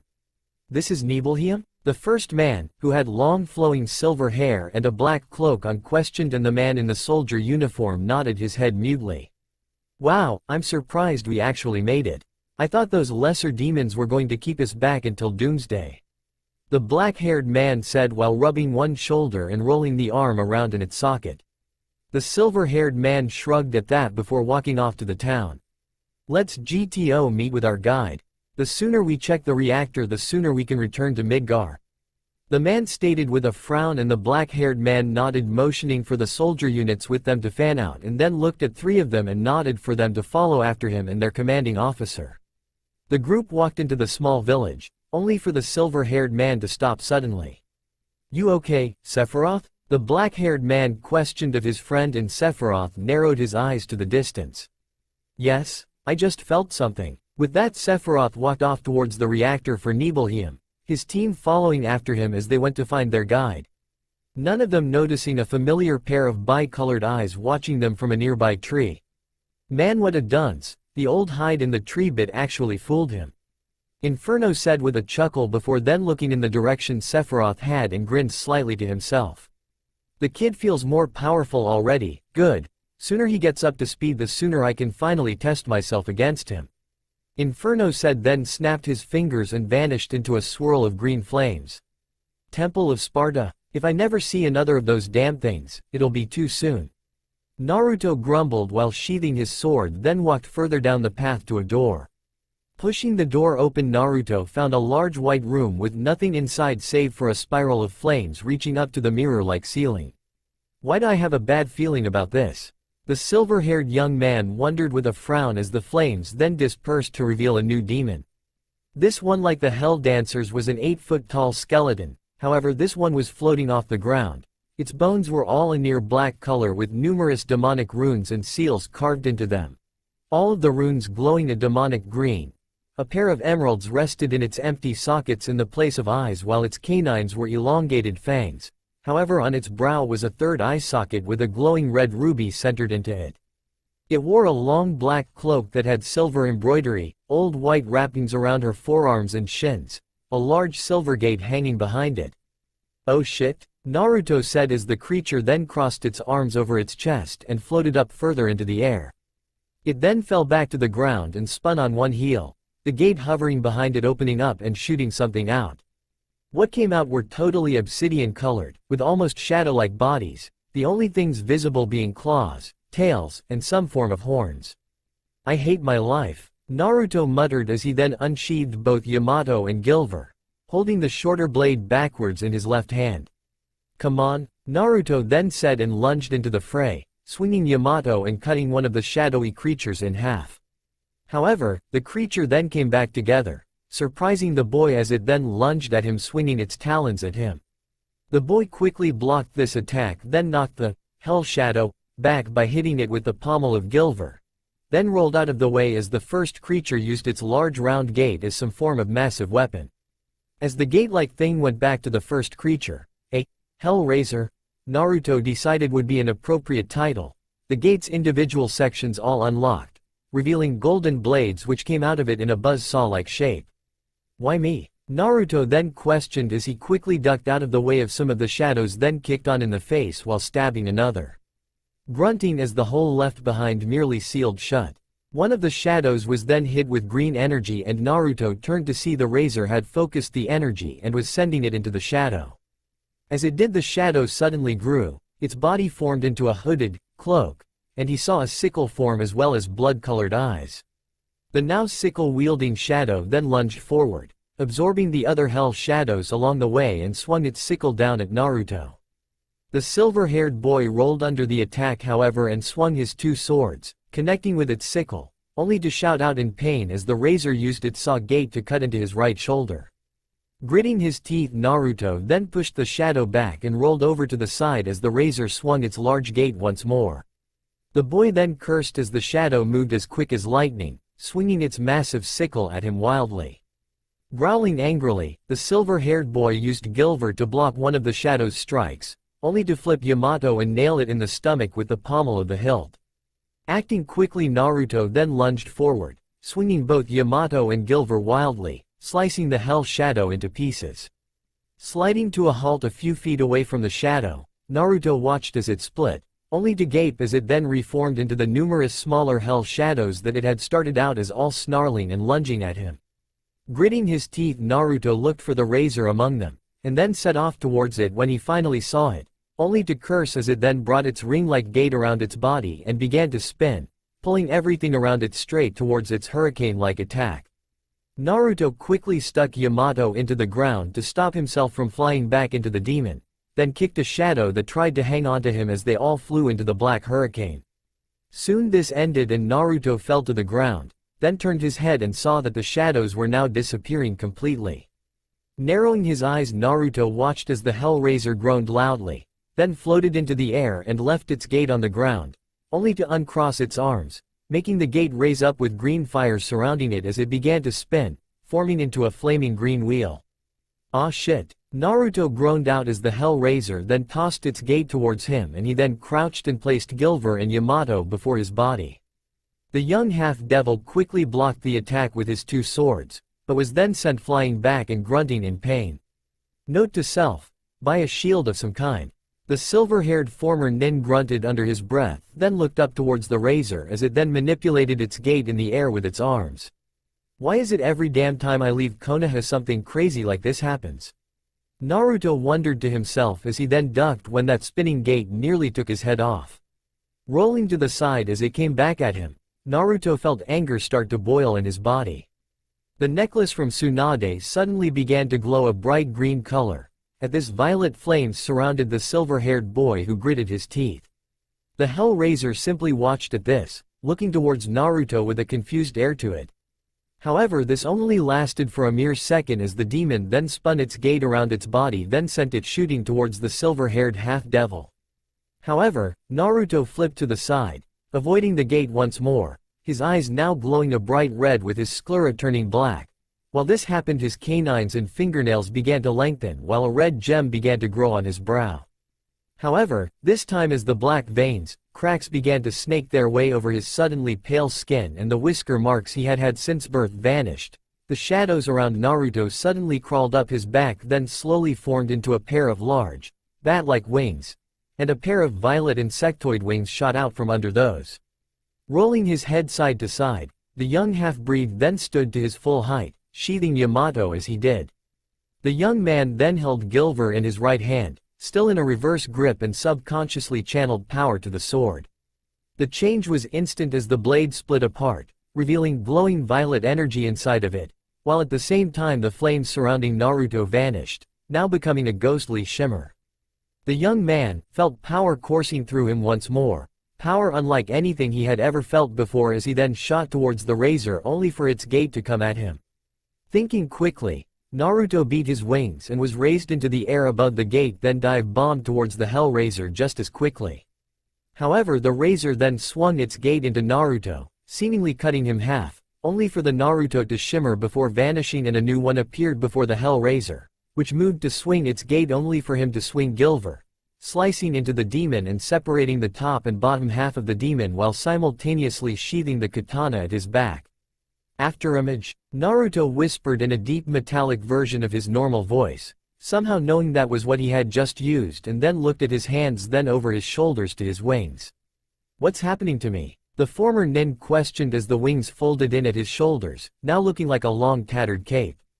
Grunting under his breath, the young man then turned as flames formed over a wall, then the wall sunk down into the ground, revealing a new path. It looks like my questions will have to wait until after I get out of here. I'm sure my family will know what this is.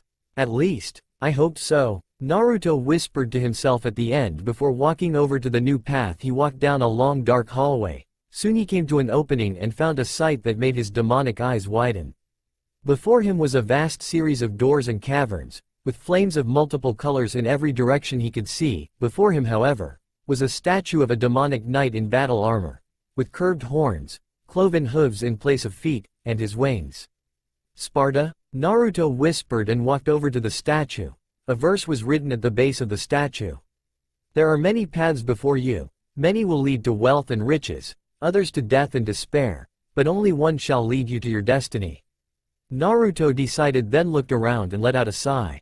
Which path would he choose?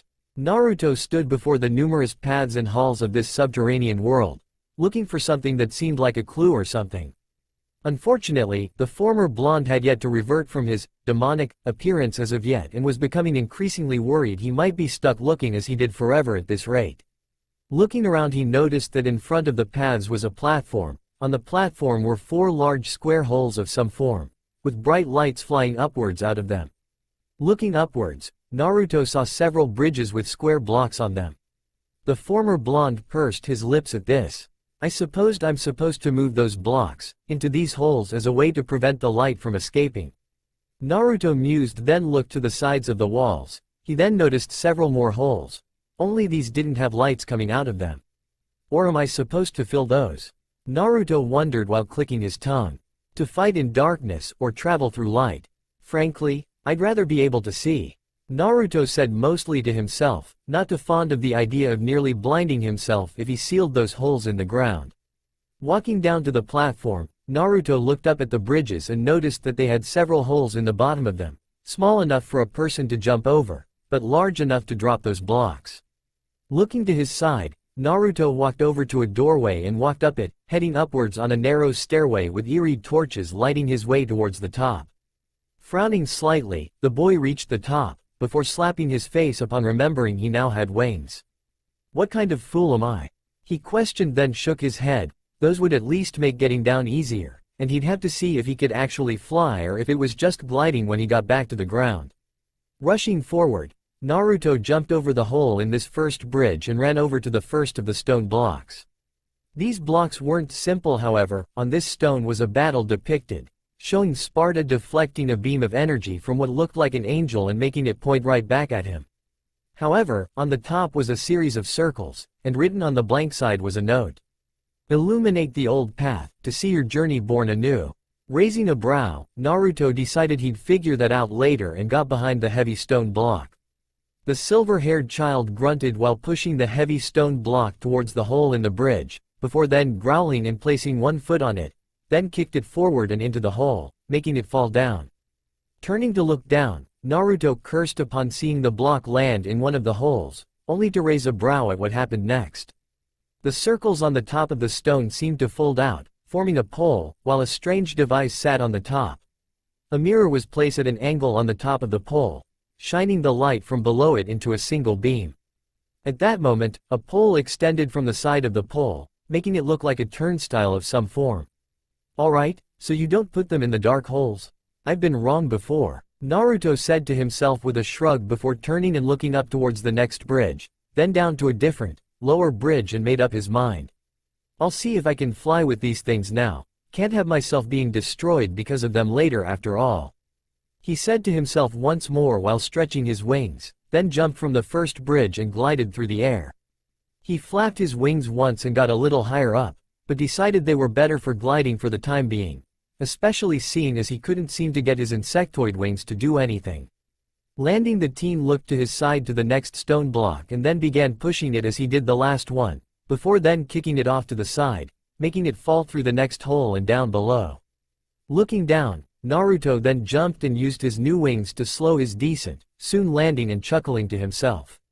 I can think of a dozen or more situations these wings would have been handy in the past. He said to himself, then looked at the turnstiles around him. The new one still unfolding, he walked over to the first and tried to push it, only to grunt, as it wouldn't budge. Must need to get all four down before I can move them. The teen said to himself before then turning and heading up the next staircase. Soon reaching the bridge once more, he did as he had before and pushed the large stone block down through the hole and into place. Then growled, seeing as the last bridge was also the highest one up. Gliding back to the ground, and then taking the last of the paths up to the last bridge, Naruto pushed the last of the stone blocks through the last hole. Nodding to himself, the silver-haired teen then jumped over the side of the bridge, using his wings to land on another of the bridges and repeating this until he was soon back to the ground. However, as soon as his feet made contact with the floor, all the doors in the area were suddenly surrounded by red energy fields while a strange creature formed before him. Great, another damn monster? The teen grumbled while pulling Gilver from its sheath, the ghostly shimmer flowing over his form like before while his blade split open as well to reveal the glowing violet energy from before.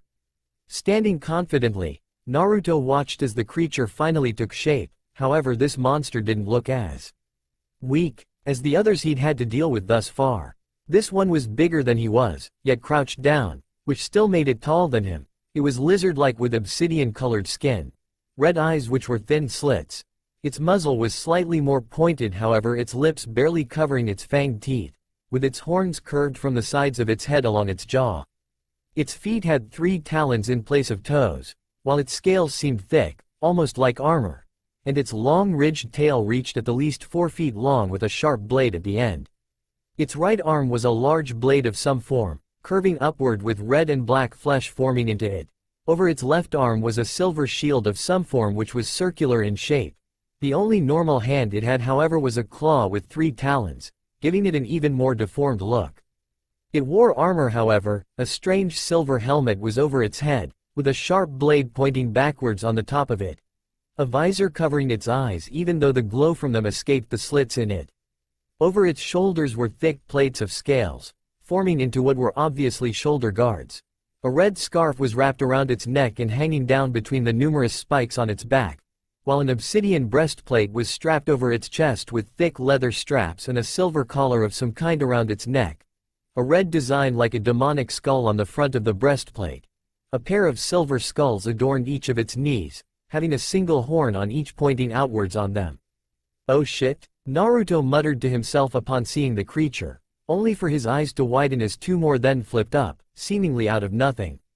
"Why do you hate me, Kami-sama?" Naruto questioned more to himself than anyone else before then, watching as the lizards in armor began to circle him, inwardly deciding to call these Hellblades for some strange reason. Shaking that off, the young man quickly took a stance as the Hellblades lunged forward with growls and snarls, swinging the sword arms towards the young man. Naruto managed to flip backwards out of the way of the Hellblades' slash, only for one of the other Hellblades to ram its head into him and push him back into a wall. Naruto stumbled forward from that and was then knocked to the side by one of the Hellblades' shields. Alright, these things seem to be smarter than the other monsters, and stronger. Faster, oh shit, this might be a problem. The teen thought to himself as he stood up and then rolled out of the way of one of the Hellblades, then cursed as he had to use his wings to push himself above another Hellblade trying to lunge at him.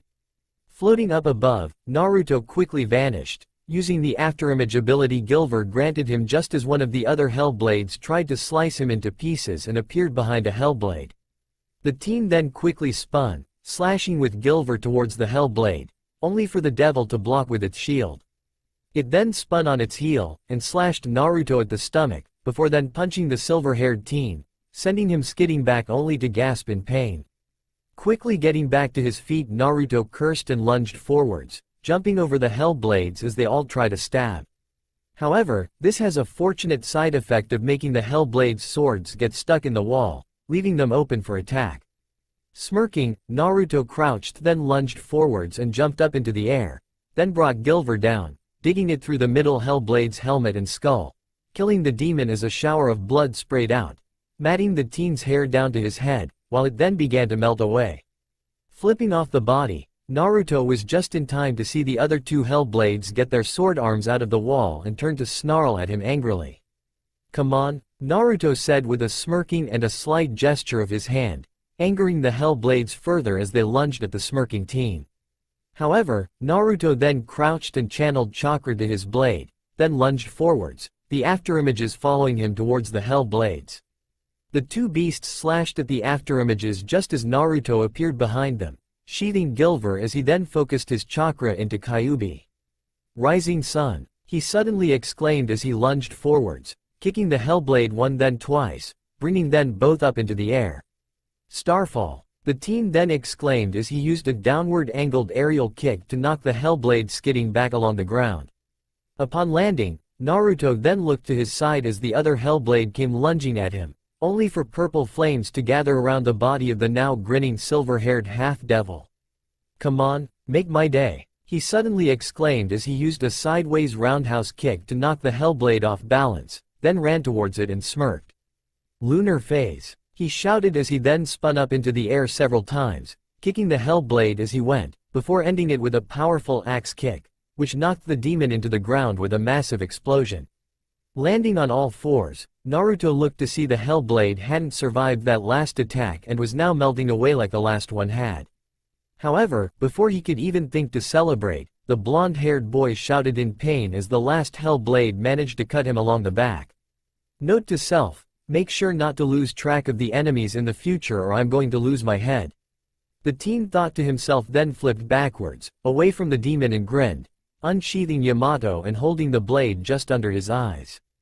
Grinning once more, the silver-haired young man lunged forward, swinging Yamato and knocking the demon off balance.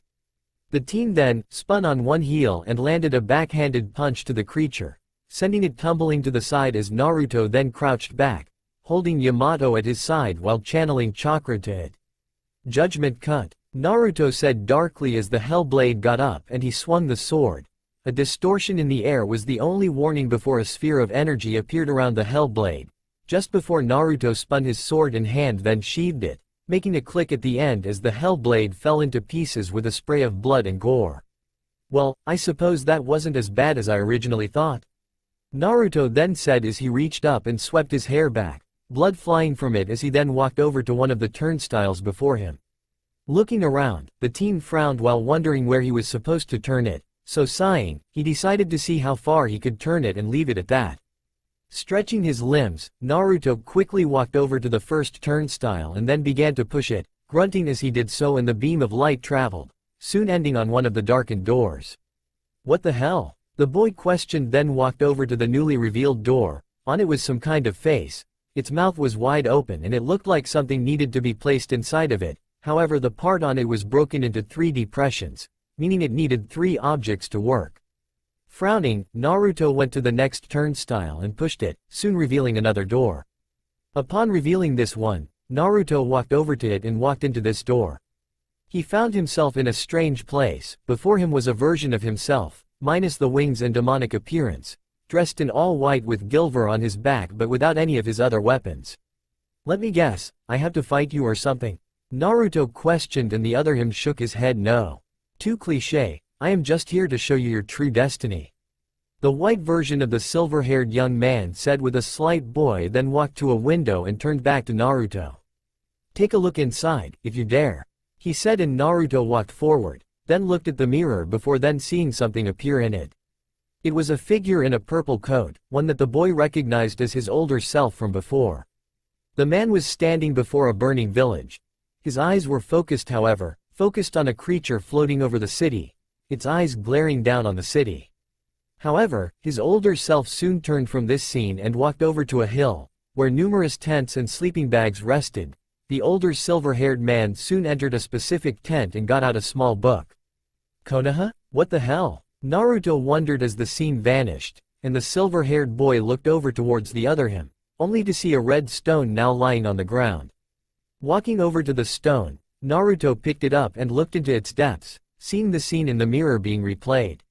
Shaking his head, Naruto walked out of the room, and pushed the next turnstile, revealing the next room, which he walked over to and entered like the last one.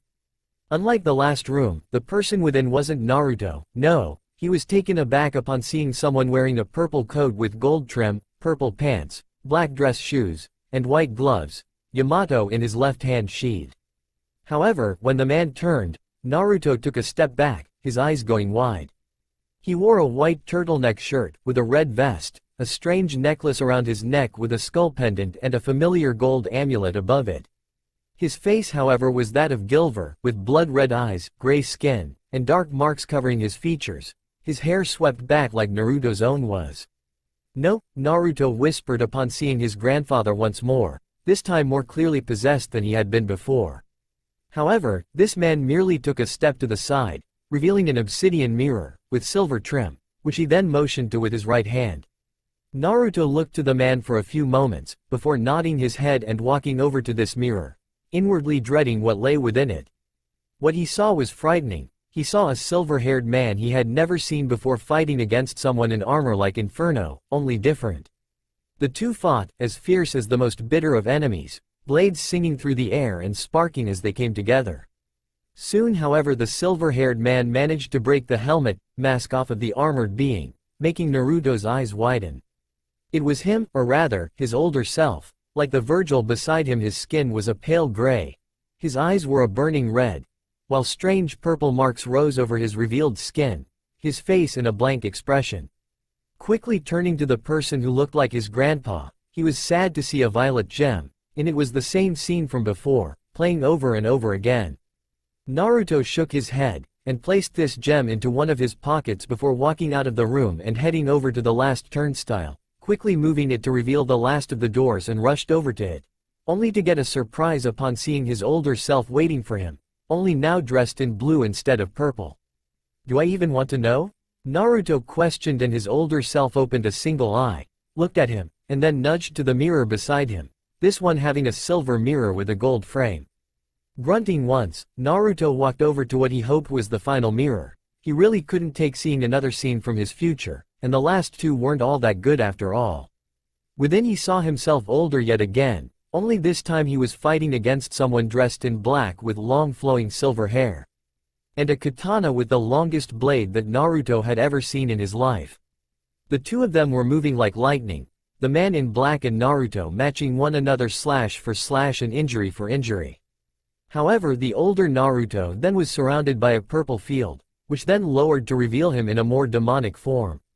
However, as he did this, so did the other, becoming something akin to a dark or fallen angel with a single wing. Both of them then lunged into the air, flying and fighting in the skies over what looked like a crater of some kind, in what looked like a demonic world. Naruto soon found the scene had ended, and like before when he looked to the person who had been in the room, he found a jewel waiting for him, this one being blue. Sighing, the silver-haired young man picked up the gem, then walked out of this room and to the one with the 3 depressions. Placing each gem into it, the door gave off a bright glow before then sliding up into the wall and revealing a small room with 3 statues. The first was to his immediate left and was a strange demon holding Yamato, a place before it to rest the real thing. The one to his immediate right was a horned demon with a skull in place of its head with a broadsword of some kind, a depression before it was obviously for the real broadsword. However, directly in front of him was another statue. This one had a strange-looking demon, covered head to toe in old age armor. His arms covered in chains while 2 swords were attached to these chains and crossed in front of him into an X. Looking down, Naruto saw that these 2 blades were still present, so walked forward and touched the hilts of the swords, only for chains to wrap around his forearms while a pair of sheaths appeared at his lower back, magically adhering to his form. Blinking the surprise from his face, Naruto looked over his 2 new weapons with a critical eye. Each sword was attached to a pair of chains which had wrapped around his forearms. The hilts were rather simple, having black or white leather bound around them depending on which blade he had. Each was a short sword with a single-edged blade, one obsidian, the other a pale ivory. The guard was in the shape of a silver skull, its fangs pointing towards the edge while its eyes were looking upwards, violet gems making the eyes for either blade. Each of the sheaths were like his blades, one was white, the other black, with a silver tip at each end. At last, I can be of service to you once more, Lord Sparta. Naruto heard a voice and looked around, only to stop and look to his 2 now swords with a raised brow. Were you just talking to me? He questioned, only to hear the slightly metallic yet very deep and dangerous voice speak once more. Yes, these are my blades, Lord Sparta, Luz and Umbra. May they wreak wicked chaos, and torment your enemies. The voice said before it was silent, and Naruto looked over, Luz and Umbra, with a raised brow before shrugging and spinning each sword in hand, then sheathed them. The young Sparta then walked out of that room, and watched as all the doors around him suddenly closed, then all of the turnstiles moved, pointing to a hidden door and unveiling it from the shadows, while the silver-haired young man heard a click like from a lock. Clicking his tongue, the teen walked up and pushed the door open, revealing a large room, a pair of massive double doors at the end, which seemed to be blocked by a red field, while a life-size statue of a demonic Sparta sat in the center of the room. Walking into the room, Naruto heard the doors behind him seal shut, just as he heard the sound of another of those fields coming up. Why me? The teen wondered to himself, then saw something move. Whatever it was then moved and latched onto the statue of Sparta. After it did, numerous vines burst from the chest of the statue, curving and twining all over it. Soon it had vines going in and out of the stone, until finally the statue moved, picking up its sword and then pulling its legs free of its pedestal. Looking at the creature, hell infectant, he thought to himself. Naruto quickly pulled Luz and Umbra from their sheaths and then cracked his neck. Now this ought to be entertaining. The teen thought to himself while holding his 2 newest weapons and lunging forward, swinging Luz and Umbra with their chains, sending them both flying towards the infectant. The stone demon rolled to the side, however, and Naruto had to pull on the chains and catch them as the infectant came at him, using the swords to block as it swung its heavy stone sword. Naruto grunted under the strain, then pushed the infectant back and swung his blades in hand, slashing and nipping the stone beast. The infectant then flipped backwards, away from Naruto as a part of the fleshy demon attached to it moved, an eye coming over its shoulder and firing a beam of energy towards Naruto. The silver-haired teen cursed at this, rolling out of the way of the blast at the last second, then crouched and lunged for the infectant. The infectant used its sword to block as Naruto swung his blade. However, Naruto then threw his other blade, flipping up as it wrapped around the infectant. Naruto then tossed his other chain blade, letting both wrap around and trap the infectant as a smirk came over his lips. Taking hold of both the weapon's chains, Naruto then started to spin the demon, moving in a circle while staying in place. The demon was soon off the ground and Naruto called his chains back. The weapons unraveled from the demon in time for it to go spinning into a wall with a crash of dust and dirt. Taking hold of his two swords, Naruto watched as the infectant got back up, its head and left arm having been destroyed and revealing a mass of tentacles and demonic flesh. An eye situated where its head would have been before. The infectant used its single arm to hold its sword up before then leaning back and hurling it towards Naruto.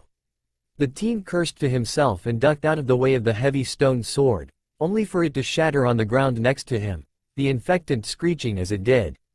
Naruto quickly turned his attention back to the infectant, just in time for it to ram into him and send him flying back. Cursing under his breath, the teen flipped up onto his feet and then held his two swords, narrowing his blue eyes on the demon. He lunged forward, swinging his blades forward with the chains. The infectant seemed faster, however, dodging and rolling out of the way, even as pieces of it began to chip away. Naruto then reared both his swords back and above himself. The swords began to shimmer, energy coursing through them as Naruto slammed them into the ground, sending an arch of energy across the ground and into the demon, knocking it back once more and destroying one of its legs. Lunging towards the demon quickly, Naruto jumped up and brought his swords down towards the eye on its back.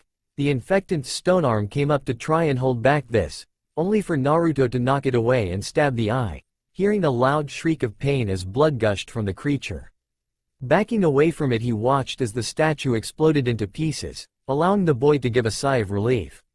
Turning, Naruto was surprised to see a new statue of Sparta appear. However, it was in his human form, and it seemed to be smiling, just at the corners of its mouth and barely there, yet he could somehow tell. With a flash of light, Naruto suddenly found himself back to normal, no less, his wings and the rest of his demonic appearance having vanished, allowing Naruto a quick sigh of relief. "Hate for anyone to think I was a demon here," he said mostly to himself as he then walked past the statue of Sparta, up the last door.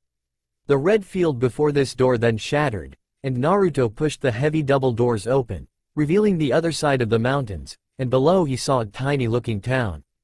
"That seems as good a place as any to start my search," Naruto muttered to himself while then heading off towards the town, loose and Umbra sheathed at the small of his back, Gilver resting over his shoulder, Yamato at his side, and Kyuubi on his hands and feet. Nibelheim, a familiar man with spiky black hair, runs into a mansion. He and his soldier associate both look around inside of the mansion. "I'm sure I saw him come here," Zack said mostly to himself while the masked soldier nodded his head. "Come on, Cloud, I know where he is." With that, both Zack and Cloud head up the stairs, into a room only for Zack to scratch his head. "There's no sign of Sephiroth, but I'm sure I saw him come in here," Zack said mostly to himself, then walks to a door. Beyond the door is an old bedroom and both Zack and Cloud enter, before then noticing a secret door to the side, and both nodded to one another. Zack was worried. After they had found the people who had been experimented only a few hours ago, he had decided to send word to Central and the Akumagakure ninja. If not for backup, then because he had a bad feeling in the pit of his stomach about what was going to happen. However, it was going to be a couple days before they, or the backup from Soldier, would be arriving, and Sephiroth was starting to worry him. The two go to the door and then travel down a long winding staircase. The two then travel down an old dark cave and find themselves into a strange old library, Sephiroth pacing back and forth with a book in his hand.